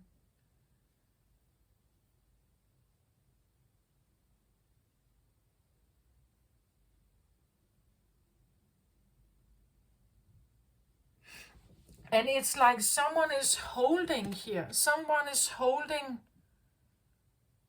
the heart, someone is holding the precious here, safe, right? Safeguarding the precious cargo here.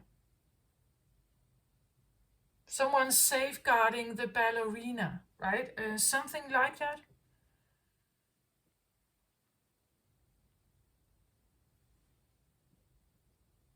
Ace of Cups would be like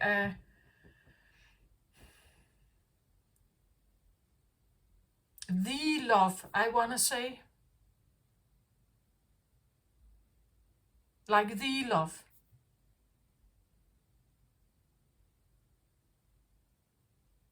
And I get something like child, maybe. Child.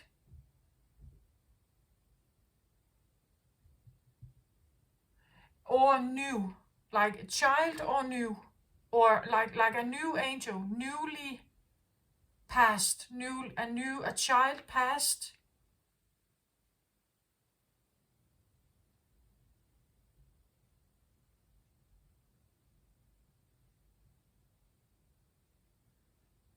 Or like a young angel. A young new angel. A pure young new angel.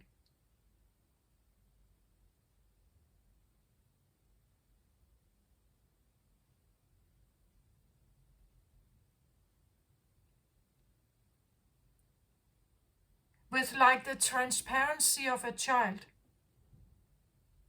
Like the transparency and the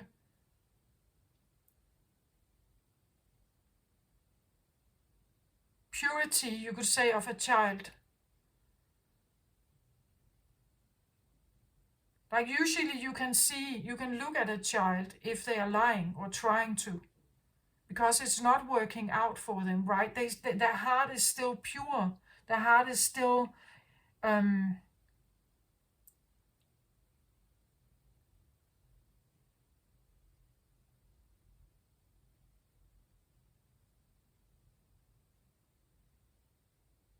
you can see it in their eyes. You can see it in the way they move. You can see it if they feel ashamed or something. You can see, because it's like it's honest. It has an honest expression. That's what I feel like here. It's very honest. It doesn't try to...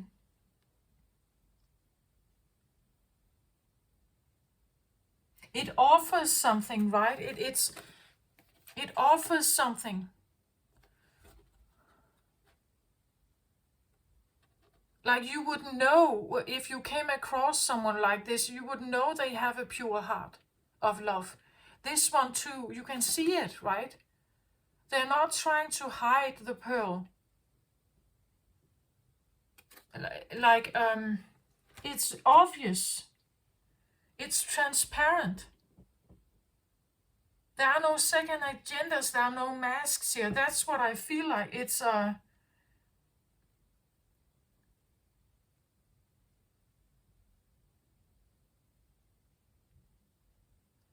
but it could be something, you know, that you can't tell anyone, right? Maybe it's your secret. Maybe you don't want to tell anyone that this is the one you are devoted. This is the one you are devoted to. Because they are like you, right? They are personal and intimate and loving and caring and transparent and honest, and they don't shift like people can do on earth. They stay the same, right? Maybe you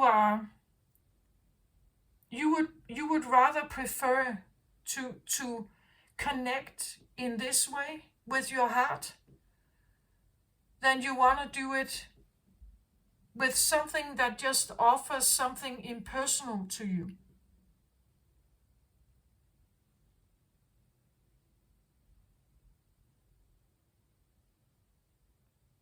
So it's about a heart connection that is invested, I feel like, on a very deep level. Um,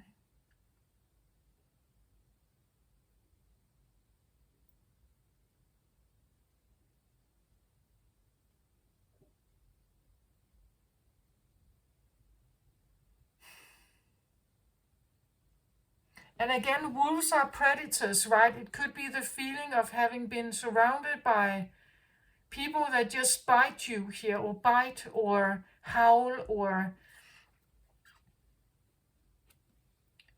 you'd rather go to the moon, because on the moon they are here. They are on the moon here.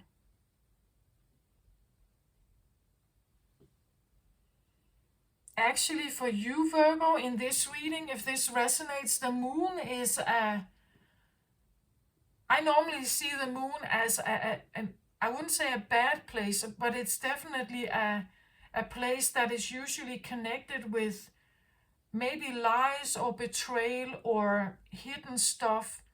But it actually comes across more like a hidden realm, a hidden something, your secret, like a secret that is yours. It doesn't feel like a bad place for me, for you. But for others, it may seem like it's an escape and therefore a bad thing, that you're not dealing with reality. You're not dealing with your grief, or you're not dealing with, you know, that there are others here that shout at you and come with all kinds of advice. But for you, this is a sacred place, I feel like. This is sacred to you.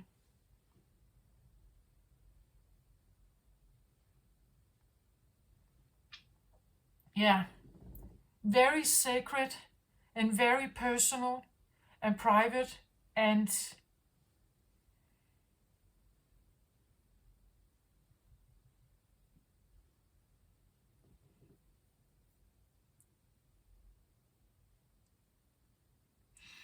it's like it's the one, like it's the one you love. It's the only one. There's only one here. Like this is the one with the pearl. This is the only one.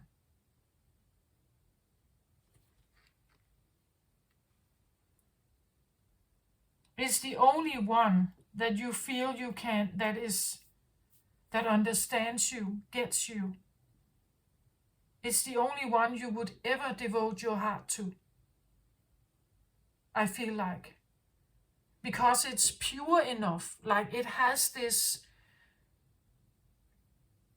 it's pure enough. For you, this is not a bad place. For others, they would probably not get it. It would be like someone going into their garage, closing the door, wanting some privacy here, looking at the ballerina, dreaming their way off into a dream world, or connecting with the ballerina here.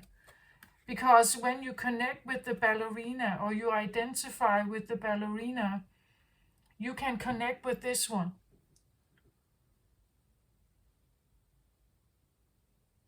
Like a ballerina has this vibe to her, right? She's very light. All her movements are very graceful and elegant, sometimes slow, not always, but she has a bit doll-like, she's very slim and very like very, you could say, non-dense. She's very slim, very light. She can flow through the air, you know, in the way she jumps.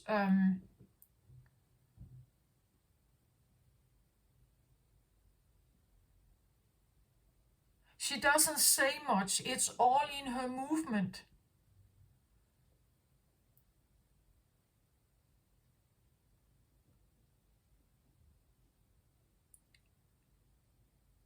I think she would probably be characterized, if we look at feminine energy as archetypes, she would come across as like a Tinkerbell or something, right? Something very light and pure.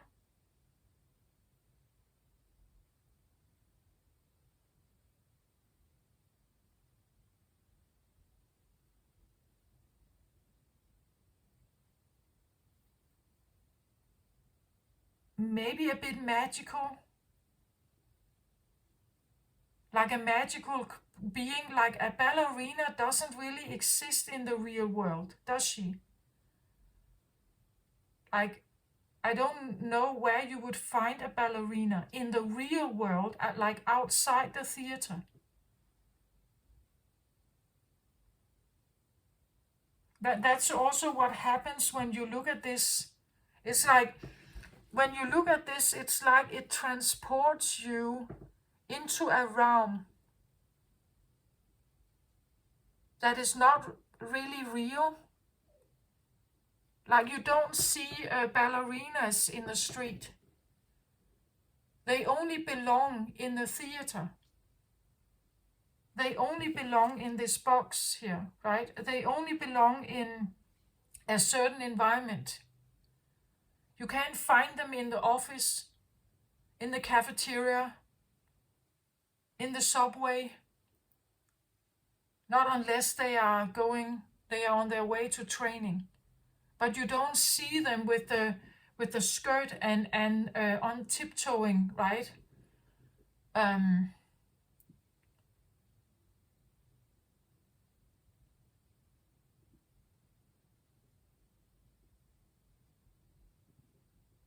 It's like the ballerina invites you into a world, but you have to come into her world, right?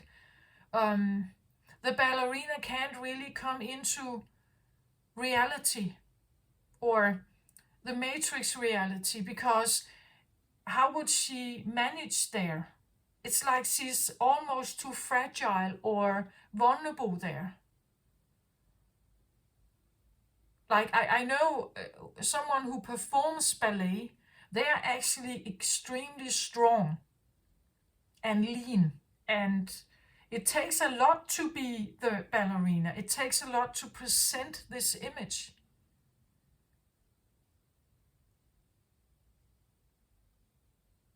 But the image of the ballerina, not the work behind it, but the image of the ballerina is very pure and light. It's almost a bit angelic. It definitely doesn't belong in the real world or in the business world or something like that. It's in the entertainment, and it's a special kind, right? It's an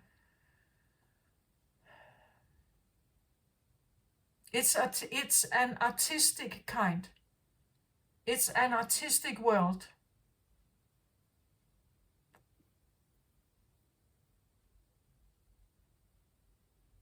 That is it's definitely a realm. It's a different realm to enter. It's like I wouldn't say a fairy tale, but it's definitely a special realm, a theater realm.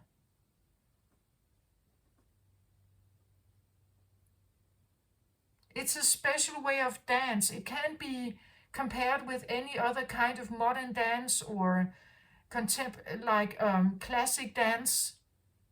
It has nothing to do with it. It's a different expression form.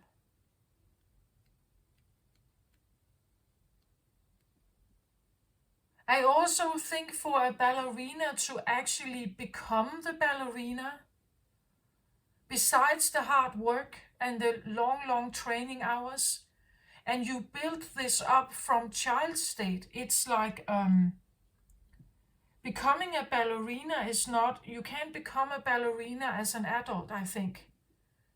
This is something you learn from like being a child ballet dancer.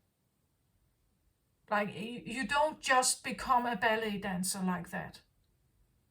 It takes years of practice and devotion to become that one, to identify as that one. I think when you actually dance as a ballerina, I think you have to identify as her.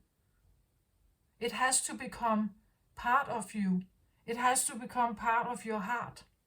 Otherwise, you can't really portray her, right? You can't show the world that you are this ballerina. So the ballerina identity has to kind of become part of you, I think. Please correct me if you, for some reason, are a ballerina, right?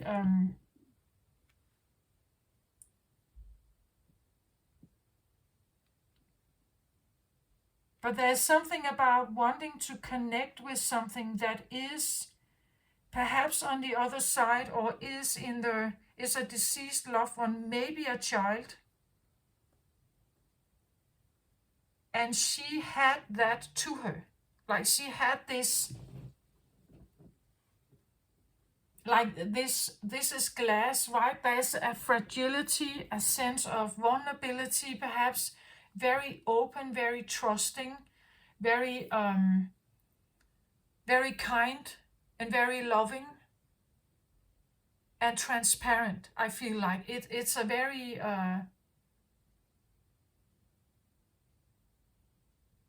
very pure energy I feel like I have here.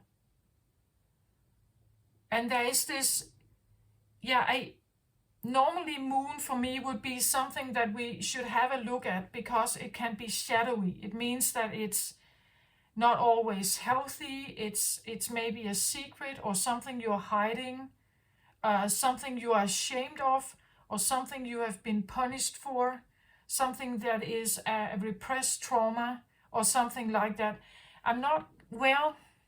It's definitely a secret, I feel like. You're not saying this out loud, but there is someone here. This is the one you have given your heart to. This is the one you entrust with your heart, I feel like. And only something like that, I can entrust my heart with.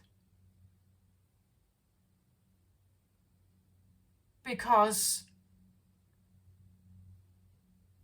Everything else here feels like it's impersonal.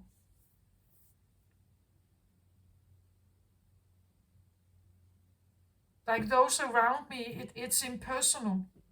It's not intimate and deep enough. It's definitely not caring. It's not pure enough either.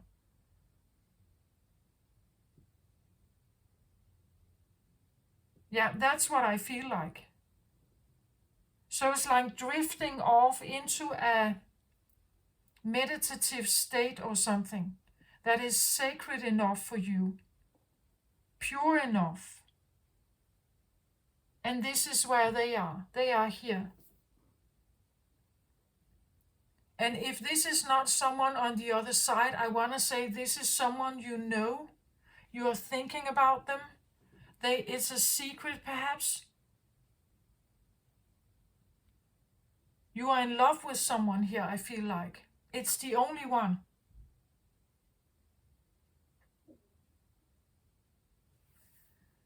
And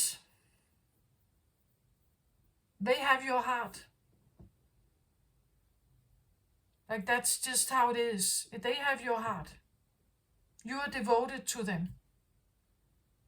Always will be, always is. That's just what it is.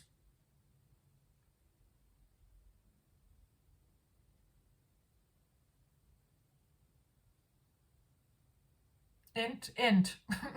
But it's like you have devoted yourself to something. Maybe there's someone here you have in mind. It could be a person, but I don't get that actually. I get more like if this is a person, I want to say they are extremely transparent with who they are. They are extremely honest. It's like they have this open heart.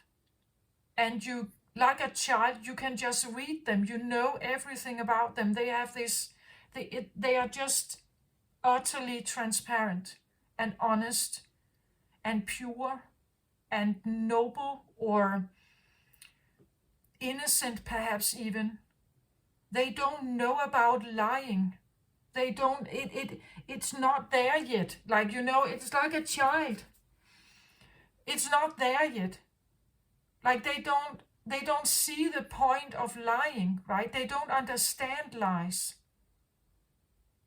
They are pure. They don't understand lies. They don't understand manipulation. They don't understand wearing a mask. That is what this is.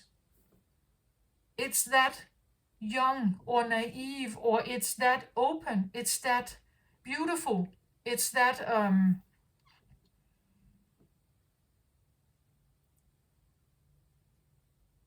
real. It's that you trust it, I feel like. Even though it's in another realm. Even though it is someone who is not in human flesh, or is not in like living.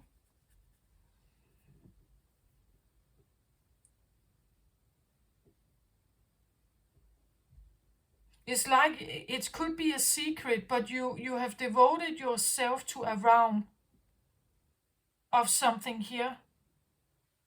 Your heart is here, I feel like.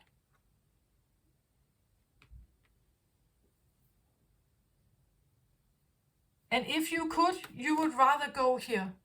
Like you would rather go to this planet, right? Or whatever it is. It says the moon here, but you would rather go there and be there with them here. Like being like this with them on the moon. You would rather do that than staying on Earth in human reality. It feels a bit like an escape, but then again, not quite, because it's like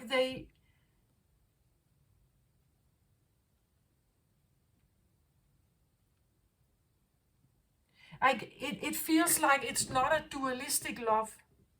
There are no terms here. There are no lies. It's utterly transparent and honest. There is only one way of being. There are no shadows. That's what that's what they are. There's only one way. Shadows don't exist. Shadows don't exist on your moon here. Ulterior motives, second agendas, lies, manipulation, withholding or something. It doesn't exist. It's not there. It's not there here with them.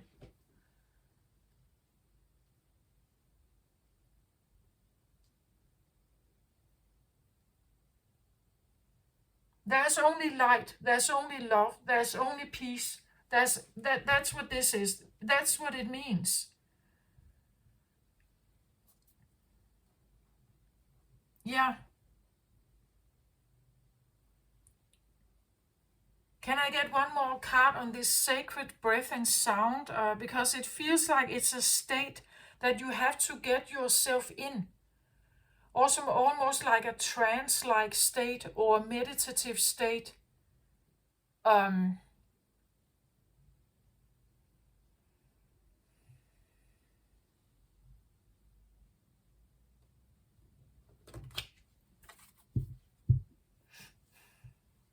but it's sacred to you.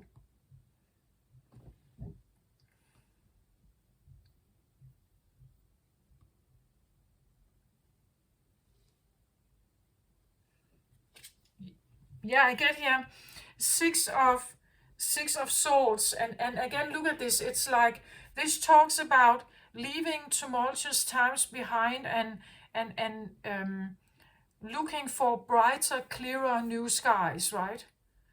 It's like you have to transport yourself from the nitty gritty dark stuff of life into a brighter, as I have it here. You have to travel in your mind, you could say. This is air energy, all air energy. Travel with your mind to a beautiful place here. Like have the lift off into the bright, beautiful sky here. And leave the nitty gritty turmoil behind here. It talks about leaving tumultuous waters behind, seeking for more calmer waters. So there could be something about settling in, calm your feelings, calm down, become very, maybe grounded, very calm in your awareness. When you do this, it's like this is where you have a sense of contact.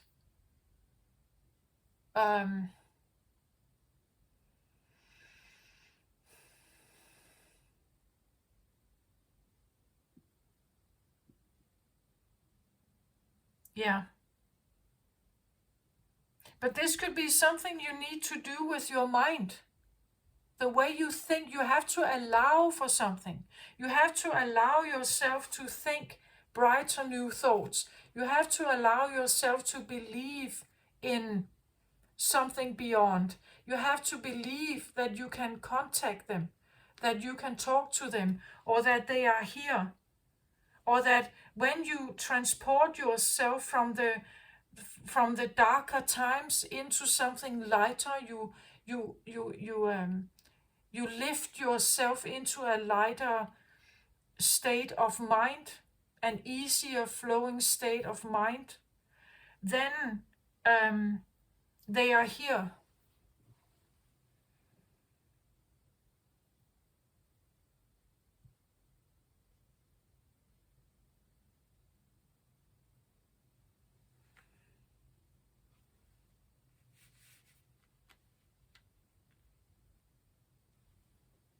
It's a consciousness state, I feel like.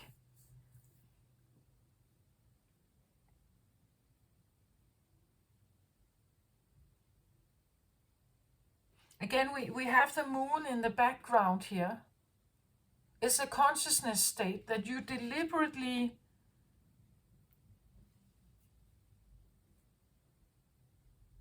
I feel like you deliberately talk to the moon. Because in this moon space, they are here. Normally, I would say moon is like, this can be emotions of doubt and shame and all, like low frequency grieving even, and so on. But actually, I feel like, yeah, of course it could be that, like you could stay there, but then you will not have this contact. It takes for you to lift your awareness, think more beautiful thoughts, align yourself with this energy, and then they will be there. Then you can hear them.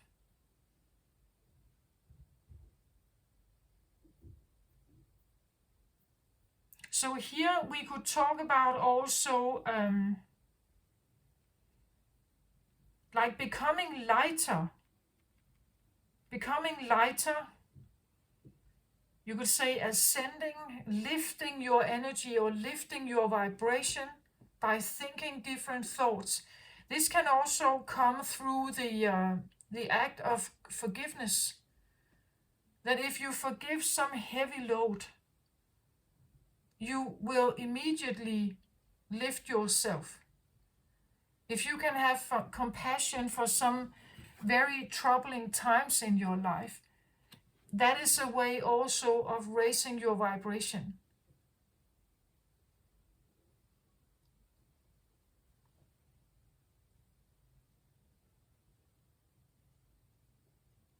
And this all is a part of this impersonal feeling that you have. That you're part of something, but there's no heart in it. Like there's no heart coherence, that there's nothing that makes you want to be there. There's nothing that makes you want to invest in this. Because it seems so impersonal. It's so meaningless to you. Whereas this is very meaningful to you.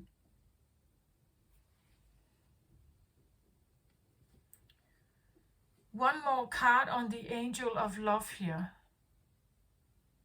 Like, is this an ancestor?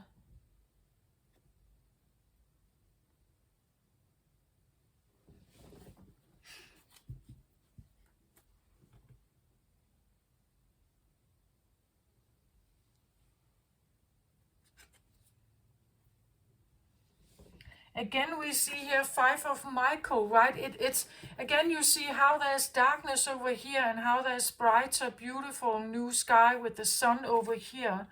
This situation doesn't serve you. Release your attachment to the outcome. Consider taking a more uplifting approach. Five of Swords is usually a card of grieving. It's a card of grieving.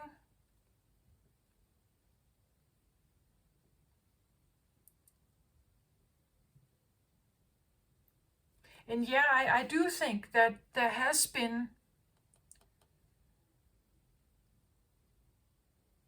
grieving, depression, sad thoughts, and I do think there has been something like this.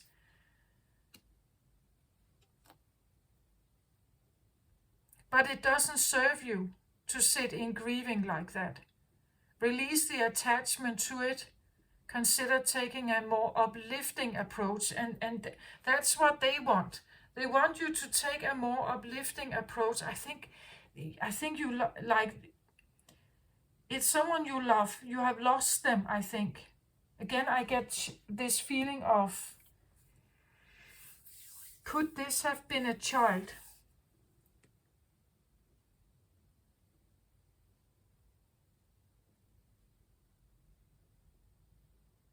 But they are asking, like they are saying that it's not serving you to grieve, right?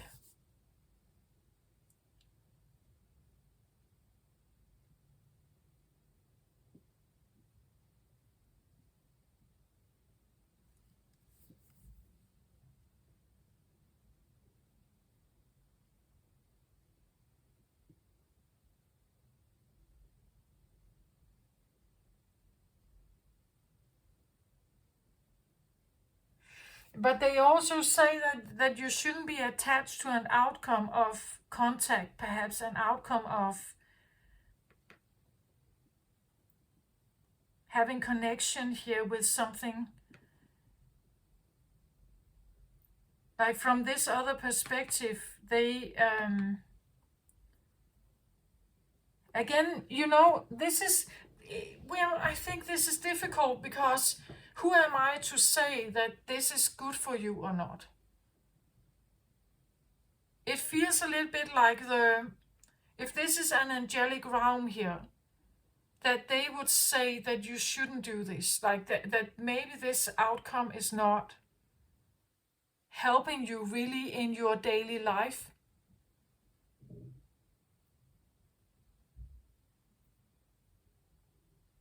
Again, it feels a bit like an escape into a world that is kind of a fantasy. It's not the same as what the human life is.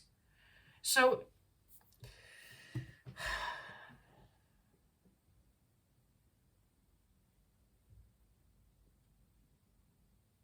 from a human mind perspective, again, if someone is doing this on a regular basis, they're doing it most of their day.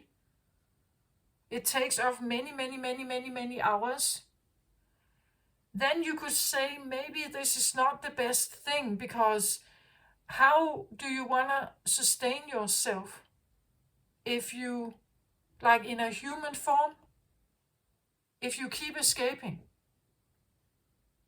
into some kind of dream world? Right?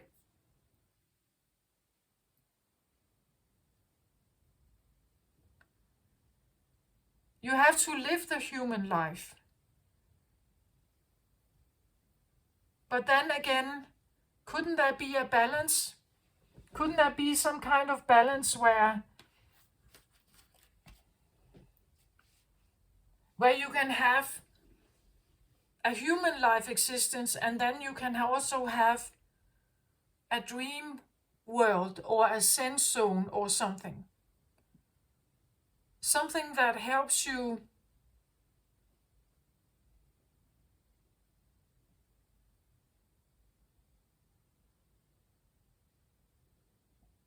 but this could be the feeling of a guardian angel or something, that you need to have contact with your guardian angel or someone you hold very dear here.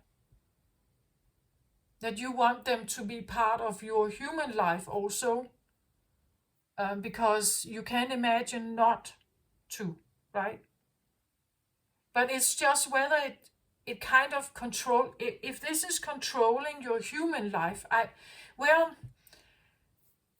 because then you're not living the human life. It's like you're escaping it. Like taking a drug or something. Because the human life becomes so impersonal to you that you just can't bear being here. That everything that it offers you is meaningless in some way. And escaping is the only way of having access to something. But well, I don't want to be a judge of this, right? It's just, I see how it can perhaps become addictive here.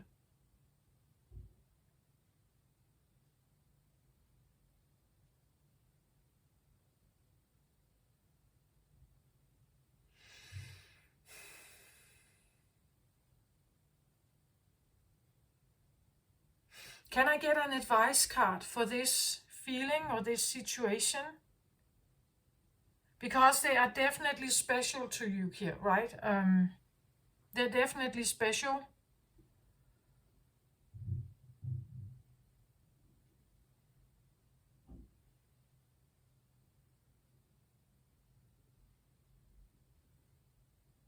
An advice card.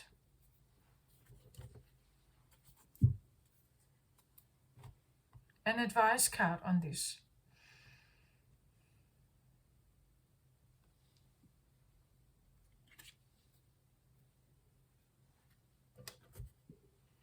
So I get the crow, and look in the background here, right?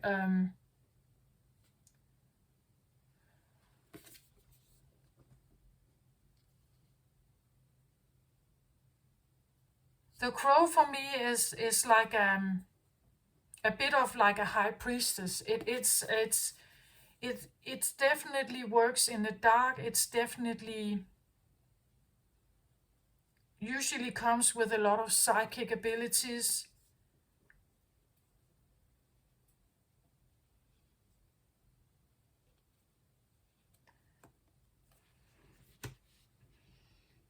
I feel like I need the book here for this one.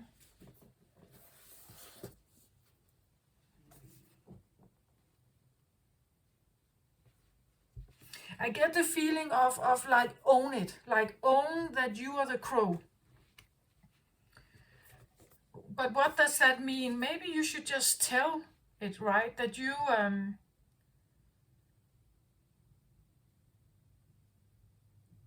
like your best friend is your guardian angel, right? Or that this is what you are invested in.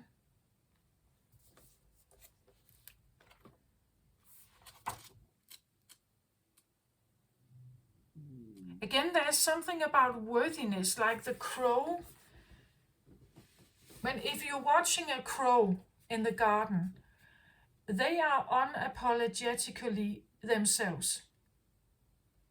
They don't try to be a nicer bird, right? They own what they are, and they're quite intelligent crows.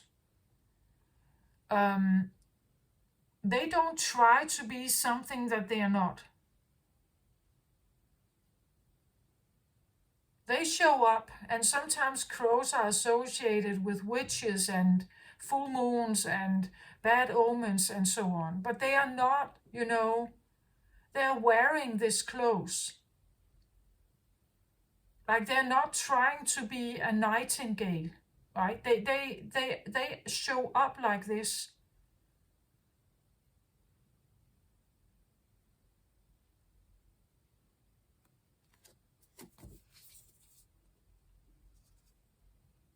And for some reason, they also don't care about the reputation they may have gotten, because it's all human. It comes from the human mind. Like they're just crows, right? Crow is the keeper of universal law, the law of truth. Crow teaches us to walk our talk, to find a congruence between who we say we are and who we really know ourselves to be. This winged one insists that we speak truth, that we create truth instead of searching for it, and that we bring truth to every situation we find ourselves in. Again, I get this feeling of owning who you are, right? When you speak the truth and practice truth, eventually everything you say becomes true. Your power to create with the truth is the universal law. Correct what is untrue in your life without judgment. Let the truth set you free. Be true to your word. Crow arrives just as we have convinced ourselves that what we are doing is right and justified. And while this might be the case in the realm of relative truth, in the higher realm of absolute truth, it is not.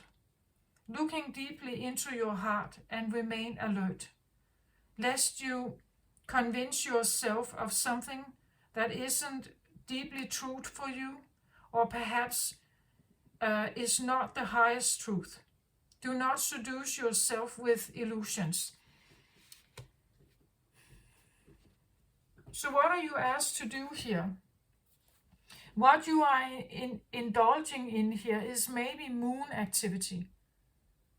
So maybe this is not the highest truth of something. Maybe what you are doing here is an illusion. Maybe you even know it. Or it's a dream. And maybe you know it, at least you should speak it then. At least you should own it. Like own that this is who you are, this is what you're doing, this is where your heart is devoted.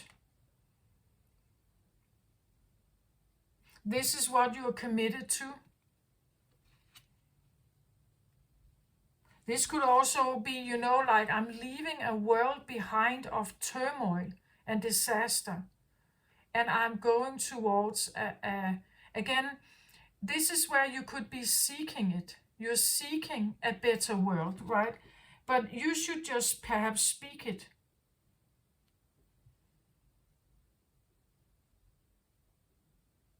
That you are part of a world here that is good, that is... You should just walk the talk, speak it.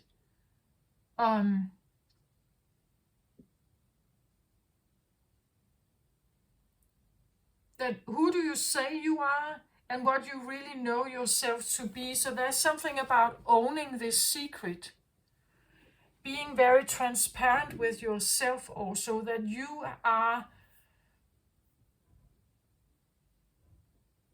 Maybe that you are a practitioner of some kind. You practice something like this.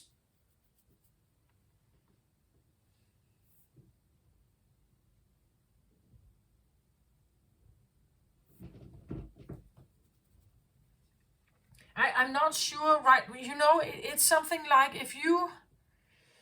I don't want to use the word nun necessarily, because nun again, it's such an archetype. But let's say that this is actually what you feel inside. You do feel like you are only devoted to something like this. Then you are like a nun. You are like... And maybe you should embrace that. Because it's actually the truth. It is everything you seek here. You do it on a daily basis, or at least often.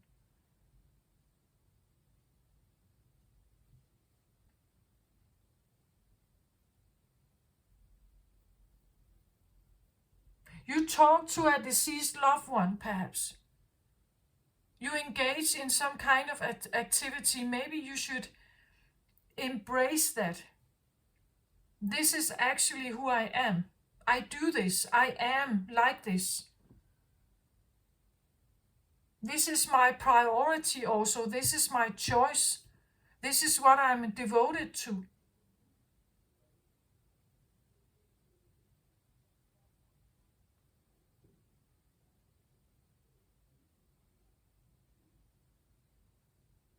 Do you get my point? It's like... It could be, again, a nun, I don't know. Well, I guess some cultures, nuns are normal. It's normal, right? It's... There are... I guess in Denmark, well... There are nuns in Denmark, especially in the Catholic Church. Other kinds of, you could say, churches, Christianity, or who is practicing Christianity, not really that much. You can just be some kind of volunteer worker if you want to volunteer in the church. You don't have to commit yourself to becoming a nun or something like that. Here I get the feeling of actually perhaps almost something like that. That actually you have devoted your heart, or you have decided on some kind of path. Or you are the practitioner of something here. Something that may come across as a bit occult. Or strange. Or witch-like, And maybe you should just embrace that. Like you should just walk the talk That is the advice here. Walk that talk. Know that this is who you are. That this is what you feel inclined to do. This is your choice.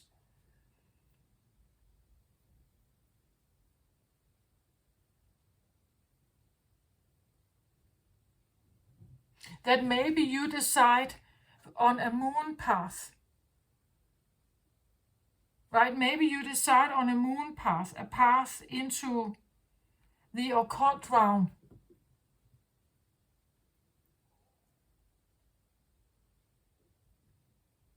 Or a way of connecting with something very pure here. But the way you connect is through some kind of ritual or through some kind of practice, which can be considered perhaps like if someone puts themselves in trance.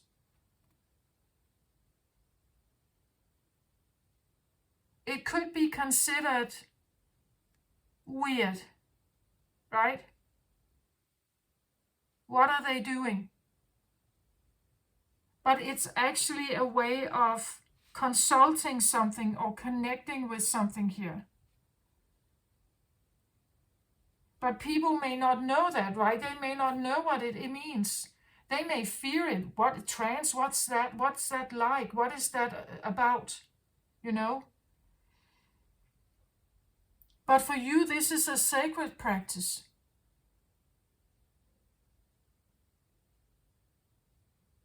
And maybe it's just something about owning that, right? Owning that the moon is your guide. That you're connected with the moon in that way. And moon is not always bad, especially if you understand what it can.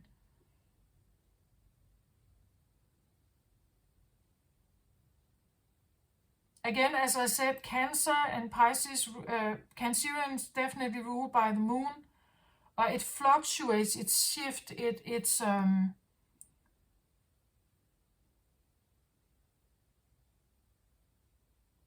it works with the tides, right? The moon regulates the tides.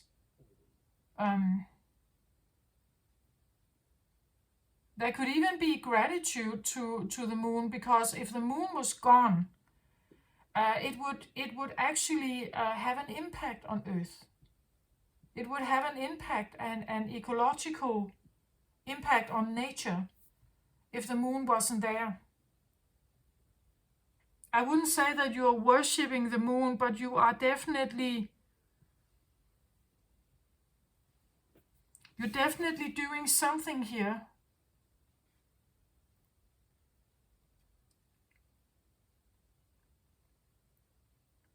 Some kind of gratitude, perhaps, some kind of connection, wanting some kind of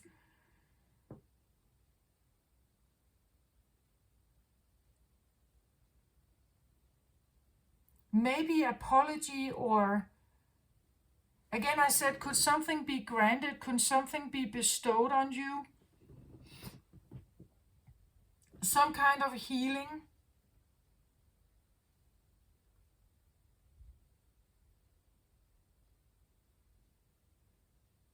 Looking for a particular outcome.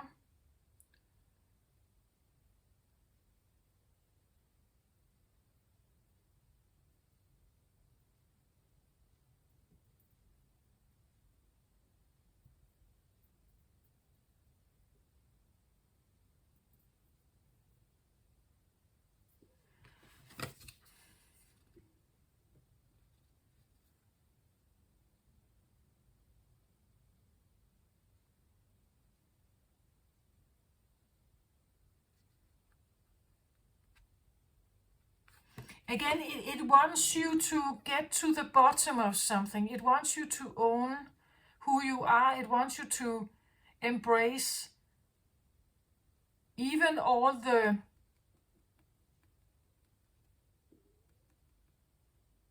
taboos that we may have, right? Embrace that you are Again, I said early on, I said that even though we have the best intentions for other people, even though we have the best intentions for ourselves, sometimes we do stuff that's just not really that great. Even though we have discipline, even though we have, sometimes we just have to accept the fact that we are not that perfect.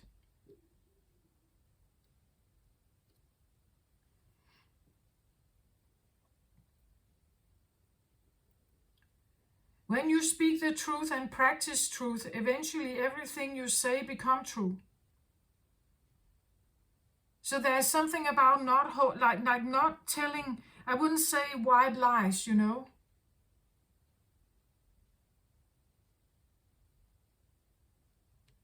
You should just say why you choose this.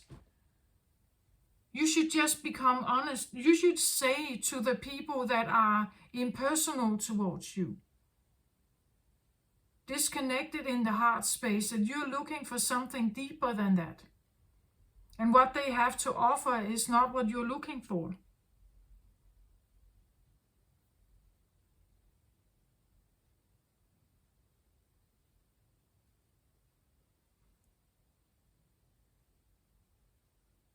Again, also remember that it's easy to connect with something that has no choice but being good.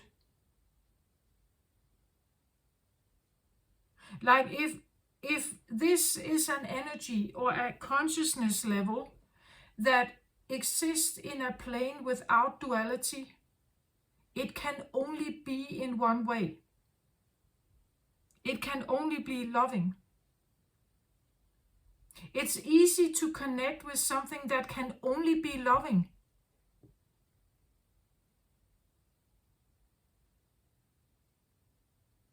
It can only send things to you that is loving. That's why it could be appealing to connect with it, because it can't lie to you. It can never betray you. It can never do stuff like that. But just know that you could, when you have received the things that you want, you could abandon it. You could abandon them. You could walk away.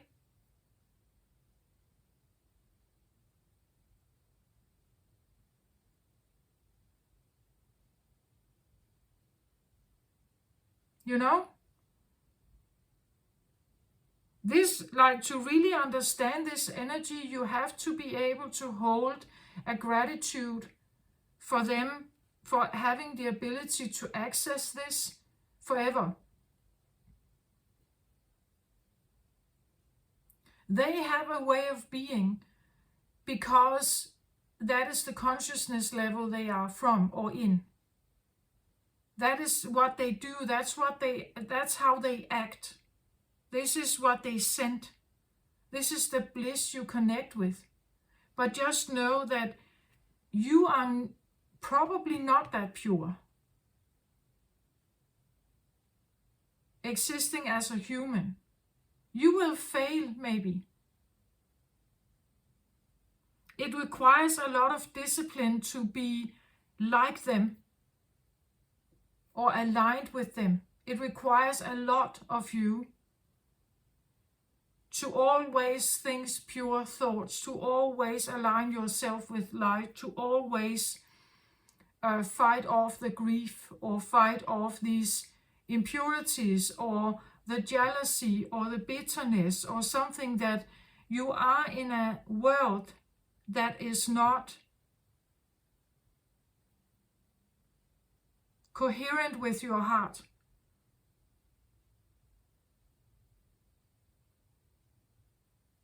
Know that you are impacted by this world, right? Know that you are not that. You have been influenced by this world. You don't hold the same consciousness level. You tap into darkness from time to time. You will not be perfect. But you will do your best, right? You will do your best but you will not necessarily be like this, that perfect. It's easy to want to connect with it.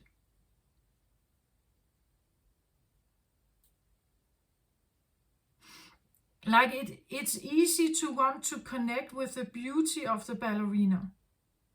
Not with a shouting one, not with an angry one. We want the beautiful one. She's the one we want to look at. We don't want her to be angry. We don't want a crying ballerina.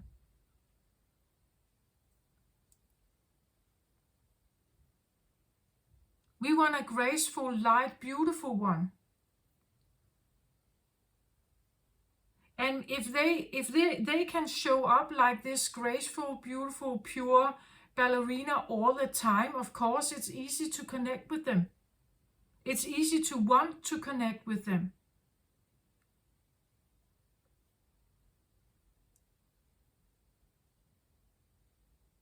But maybe you need to be transparent, right? Maybe you need to be transparent with them, that this is who you are. You are a human. You have done stuff. You have experienced stuff. From time to time you may tap into darkness. We see that here, right? It's definitely here. From time to time you get caught up in the nitty-gritty with other people and other people's expectations. It's difficult to stay that white or that pure or something. It's actually difficult to measure up with someone like that. Eventually you will fail, right? Become transparent about yourself and your own expectations here. When you want to connect with something that pure and that high vibe, I want to say that this can be a bit, it's like a very ambitious goal, I want to say, as a human here, existing here on earth. Not to say that you can't go for it. I'm just saying that be mindful about the crow here. The crow will always ask you to be real, to have a look at yourself and the thoughts you're thinking. Sometimes there will be impure thoughts. There will be thoughts of, or low vibrational thoughts. We live in a dualistic realm. We live in a black and white realm. It's easy to want, as I said, to embrace the light and only like connect with something that is light. But in the human realm, it's not quite like that. Which you know, like you have felt it, right? You have felt the impersonal stuff. You have felt and it feels less meaningful to you. It doesn't feel like it's satisfying you. But just become real with yourself. Become transparent with yourself also.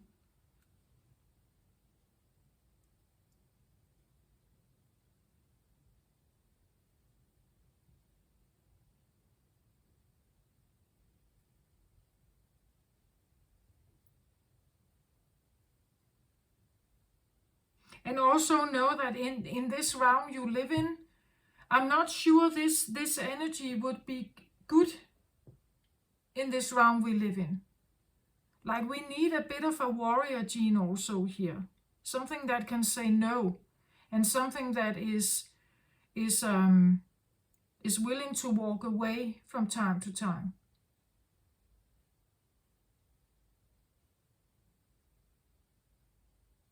Like sometimes we need to become the bad one, you could say. Sometimes we need to make actions that for you it's probably the only right one, But for others, it may seem like now you are a traitor, or this is the worst deed ever. You're betraying your parents or something like that.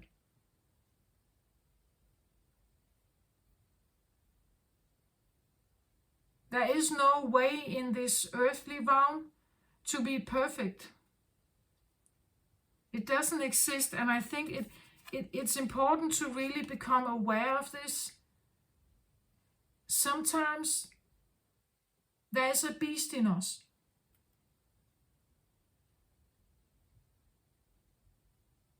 And like seeing through it, like seeing that you are all of it.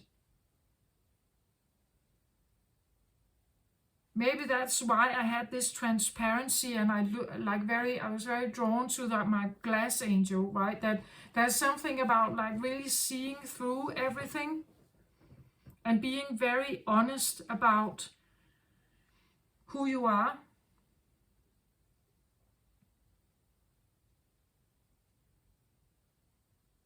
Owning the fact that you dream about this, that this is your dream realm. This is what you want to be entrust your heart in. This is where your heart belongs, maybe. But the world you live in is not necessarily like that.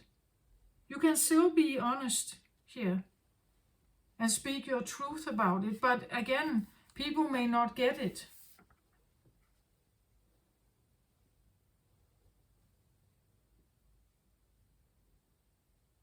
Crow teaches us to walk the talk, to find congruence between who we say we are and who we really know ourselves to be. Really know ourselves to be. So this can also talk about the things you may have done in the past, like choices you've made in the past. The winged ones insist that we speak truth, that we create truth instead of searching for it, and that we bring truth to every situation we find ourselves in. Be true to your word.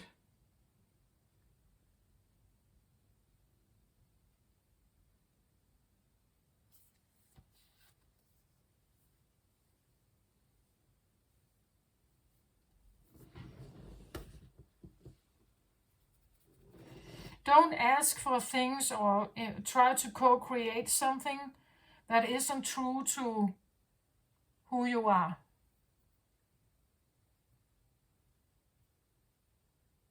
Or there could be something about your limitations, right? That there's a limit in the human realm to how angelic we can become, perhaps.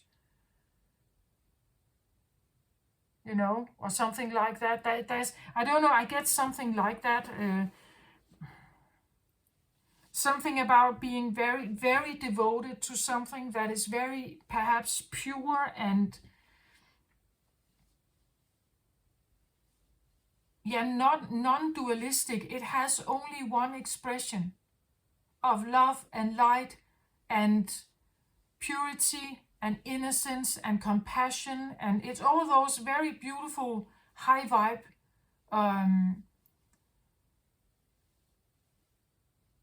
but the world you live in, you know, like yes, in this world, yeah, if you connect with that world, you can probably sit in that sense of bliss. But then there is this other world, like that. Then you wake up from your dream, or you get out of your astral travel or your meditation. And then you are here again, right? Then you are back. And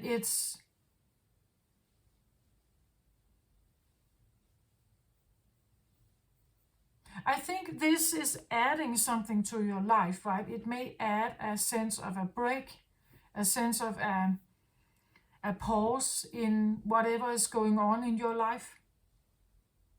Especially if you feel like you're surrounded by something that is of a darker nature, or that, as I see it here, like it's all around you, I feel like.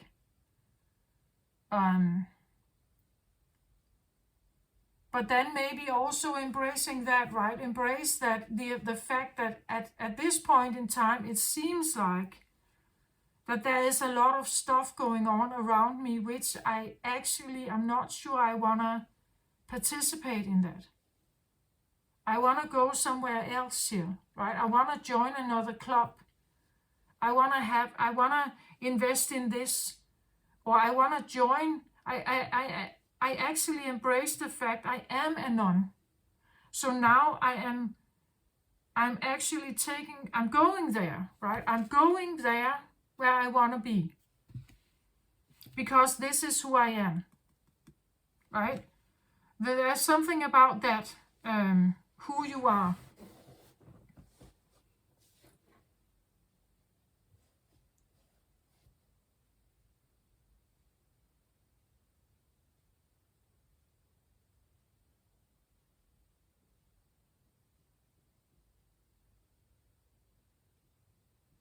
The advice card is to own who you are and all of it. All of it.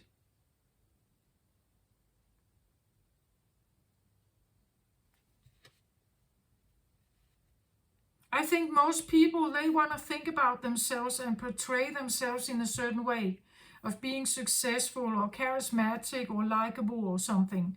And that is what we want to think about ourselves. And that is great, of course. I think the journey to wholeness, though, will take you through the other ones. It will take you through the things that you sometimes do that is maybe not that great. That is part of the human journey experience.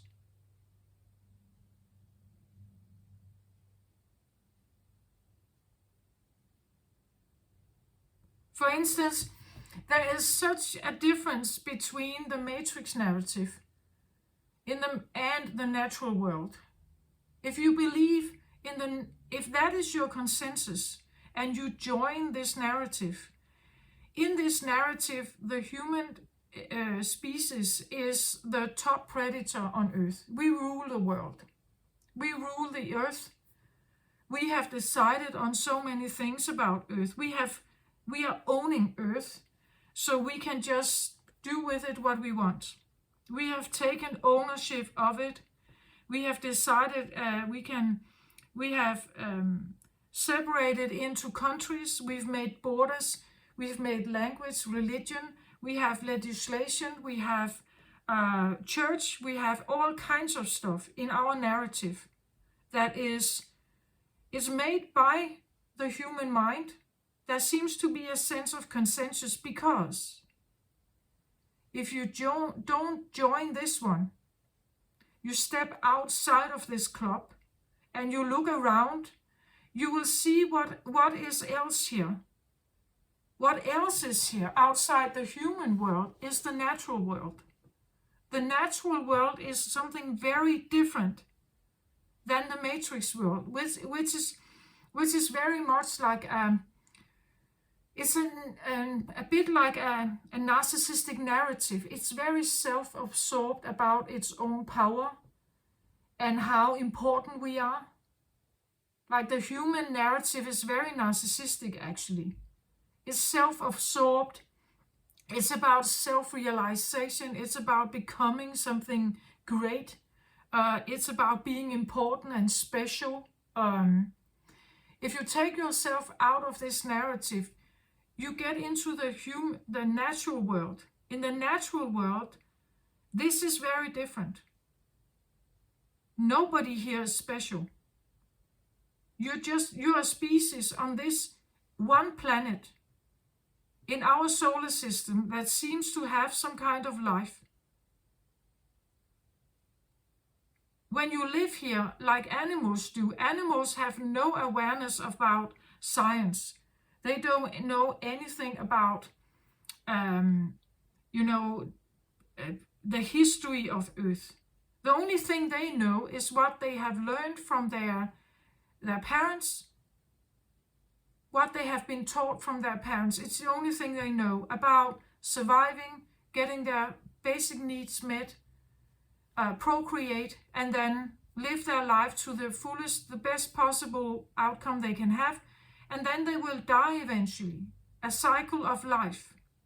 The cycle of life is, to the human mind, a very meaningless feeling. Like, is there nothing else here? You look into space, there's nothing there. Right? Nobody is there. The human mind doesn't like this. So therefore we create narratives, like this one also. It's a you create a narrative and you want to believe in this more than the alternative. This is more personal than the alternative. The alternative is impersonal. The alternative is that we live on this solar planet, the only one that seems to have some kind of life and vegetation. Everything else is barren around us. We fly around in this giant cosmic space. We are like utter small, tiny atoms in a vast, big universe. We have no way of controlling anything. We are utterly dependent on Earth and the sun for even existing. There is no way of escaping. There is no way out. This is what there is. And you are actually repeating life patterns, cycles of life, like your parents did, like your grandparents, like your grandparents, blah, blah, blah, and so on and so forth. This can come across as utter meaningless to a human. So we create another one. Maybe this is just another one. Just saying, I'm just saying. Because it looks very beautiful, and I think that if this gives you some kind of relief or help or sense of meaning, I don't mind about this. Just maybe, own it, right? Own that this is who you are then. This is what you do. This is your truth. You speak to someone here, or you have contact with an angel.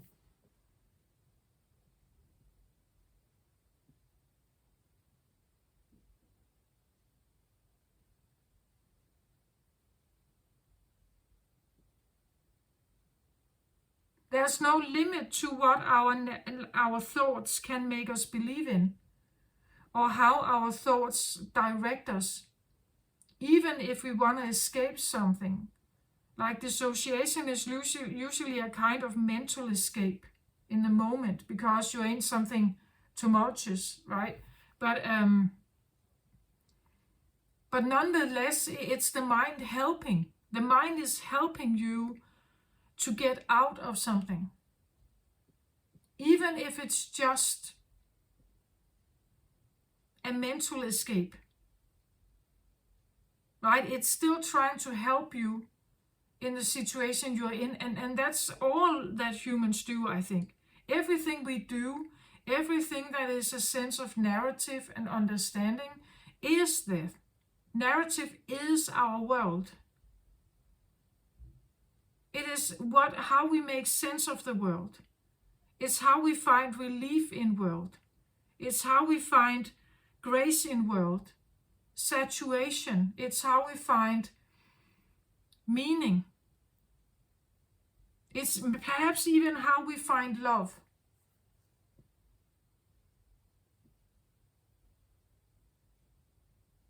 It's just that maybe just know that this is your truth, right?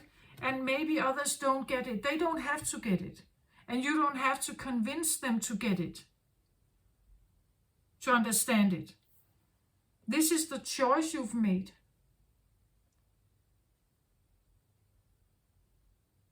Like every time someone commits themselves to church, they believe in God, they believe in some kind of deity, it's a choice.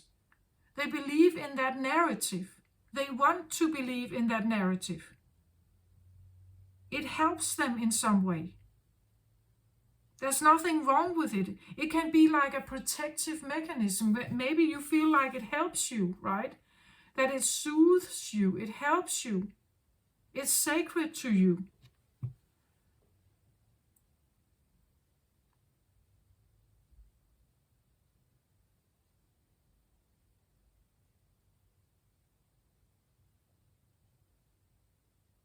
It's just that it's your personal story. It's your personal truth. And I have I have no judgment of this. Like it's not really my business. It's not really my business what you believe in, what you want to believe in, what you choose to believe in. You can say,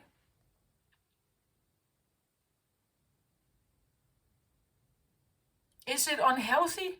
I don't know. What does it mean? Is it unhealthy?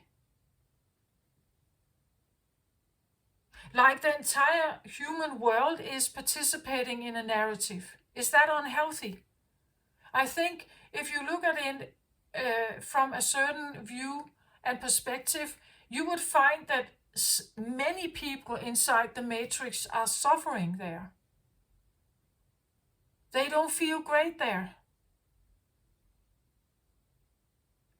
Is that healthy then? Maybe not. Some people who have been, brought up believing in a certain religion, needing to follow certain rules, they can end up suffering a lot in there. Because deep down, this is not what they believe in. Deep down, this doesn't feel right to them. Deep down, this religious belief is asking them to live a life in a certain way, with a certain kind of discipline, and it makes them unhappy. If we have a nun here, for instance, and they are asked to marry, like this would be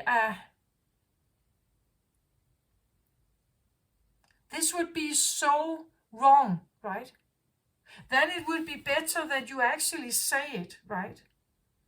That you say, but I don't want to marry. I'd rather be a nun, right? Because I have already devoted my heart to the Lord. I have already devoted my heart to God. Then just be honest about it, right? Just be honest about who you are. I don't know what I talk about, nun and sacred and heaven and angels and another realm. So just bear with me, right? If it doesn't quite fit, but you will know if it fits, right?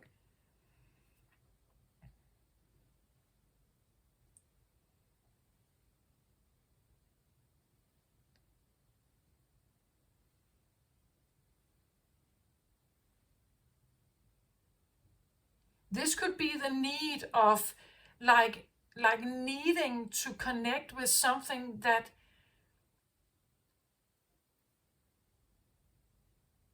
is truthful. Like having a very big need for something to be only one expression, so that you can trust it, right?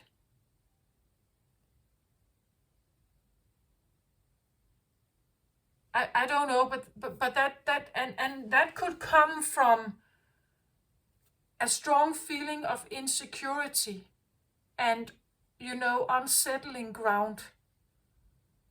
That there's always turmoil around you, so you need someone to not have two voices or two ways of being. You need someone to only have one, and it has to be like that always, right? Because you can't deal with people shifting, back and forth, like what we have on earth. That's this shifting. People are not always the same. They can't be. You can be. So if you want to connect with something that has only one expression because this is what you need, just know that you cannot necessarily offer the same. You will shift here. Your emotional state will shift. You cannot be that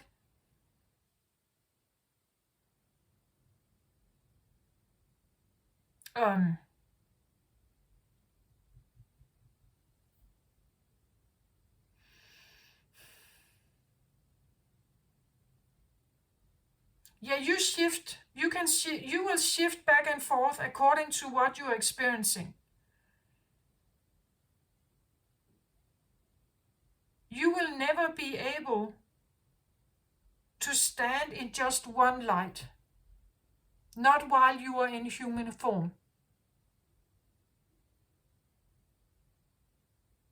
Maybe your soul holds a certain very high vibe here, and your human body holds another.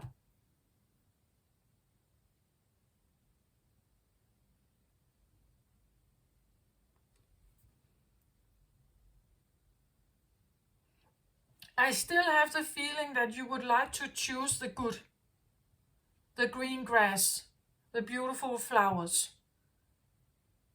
That you want that here, right? That's what you want. But then again, maybe just say it, right? You need people around you, perhaps, or especially if you need it to be that solid in some way. You need it to be like that. And people may, like, you can tell them why. You can tell them that you need something very specific because there has been so much turmoil once, and you can't deal with people that shift, though you may be shifting. So know that maybe you can't offer the same as what you are asking of someone else.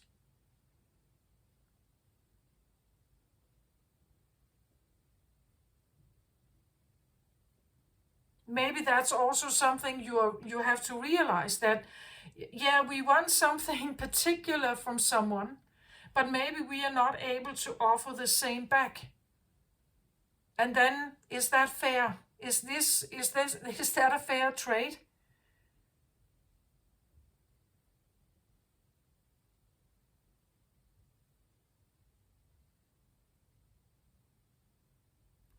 Yeah, okay, something like that. This is what I have.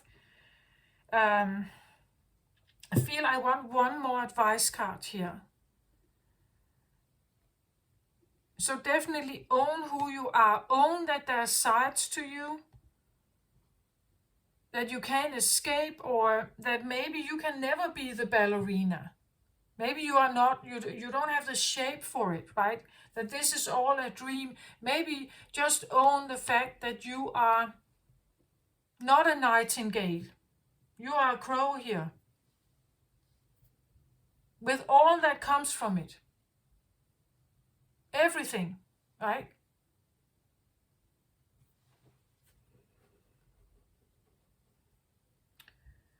Another advice card, please. Just one more. I feel like there's something, another advice or extended advice.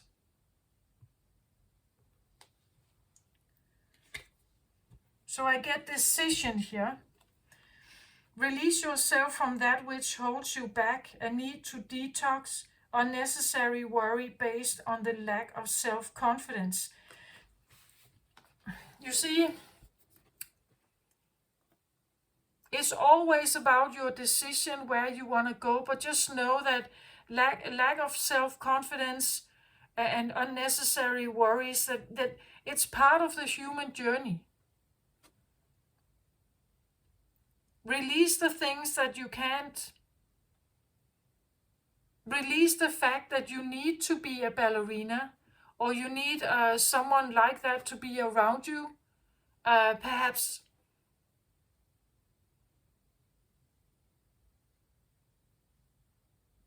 let's say you feel like a crow,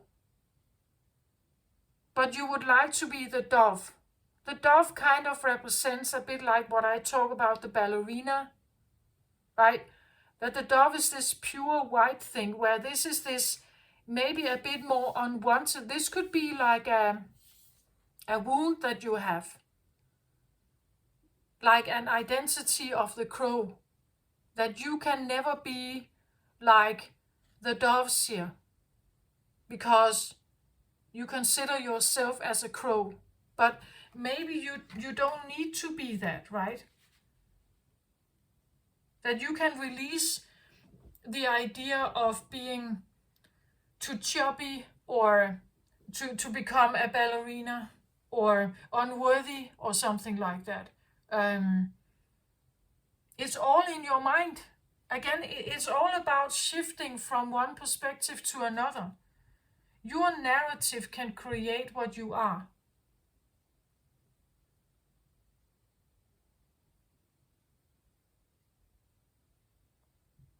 Especially if you feel it in your heart.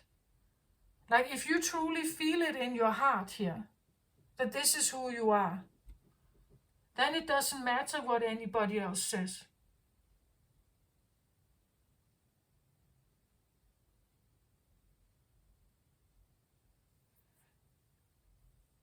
You just have to make a decision here.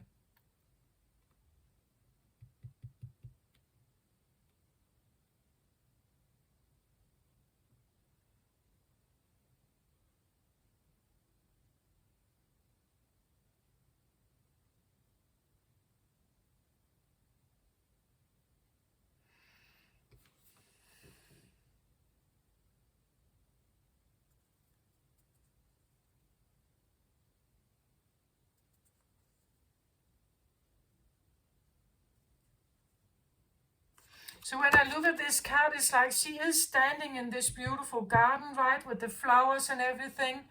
She has surrounded herself with doves, but maybe they have been in a cage, like she has been holding on to them.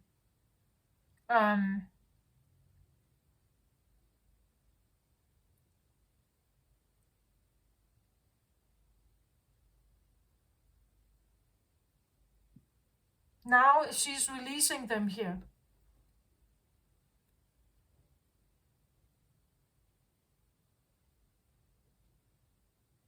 Again, you could be the greatest bird lover. You could have these doves in, you could have been collecting these doves over a long period of time, and you've had them in your cave here, or cage.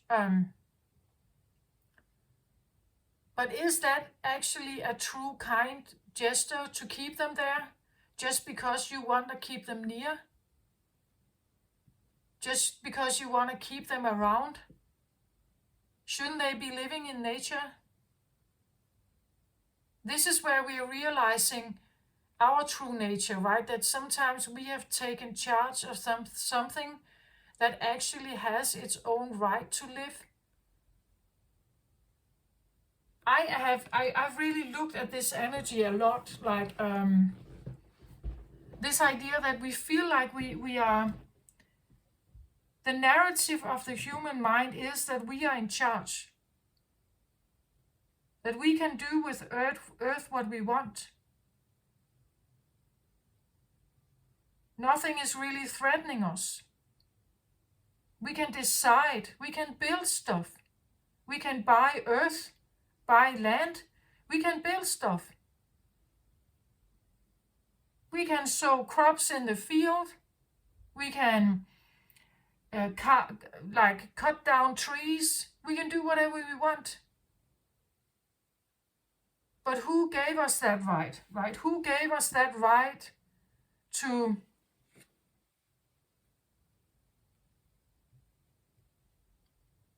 Who gave us the right also to tame animals?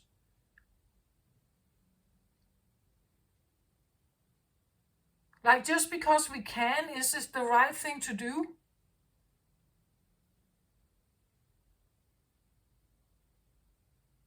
Like there's always, you can always shift and turn and twist it.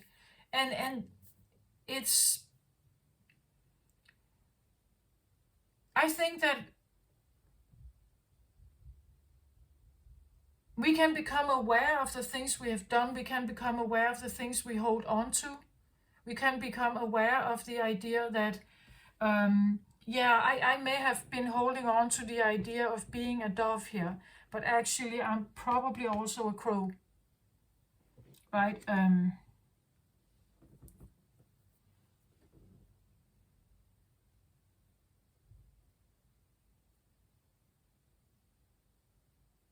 Have you done stuff in your life that you now are not very proud of? Probably. I know I have.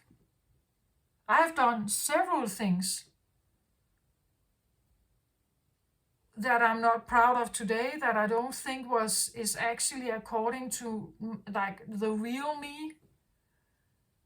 But then at that time I did it.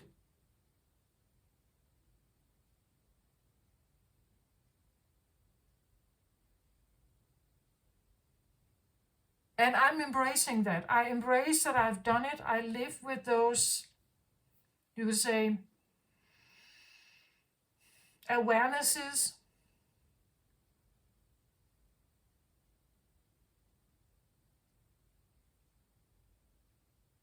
I feel like I don't want to portray myself as something that I'm not. I don't want to portray myself worse than I am. I don't want to portray myself better than I am. I just want to portray myself as I am, with everything. Knowing that I have, yeah, probably black spots or wrinkles, or maybe I don't have that I can't please everyone. And everybody will not always be satisfied with what I'm saying.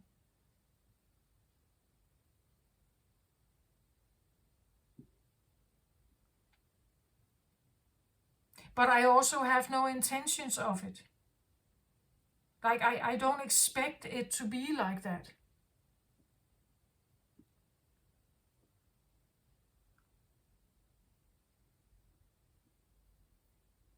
Yeah, so this is what I have, Virgo. I hope this helps somehow. Take care of yourself out there. Love and light to you. Bye bye.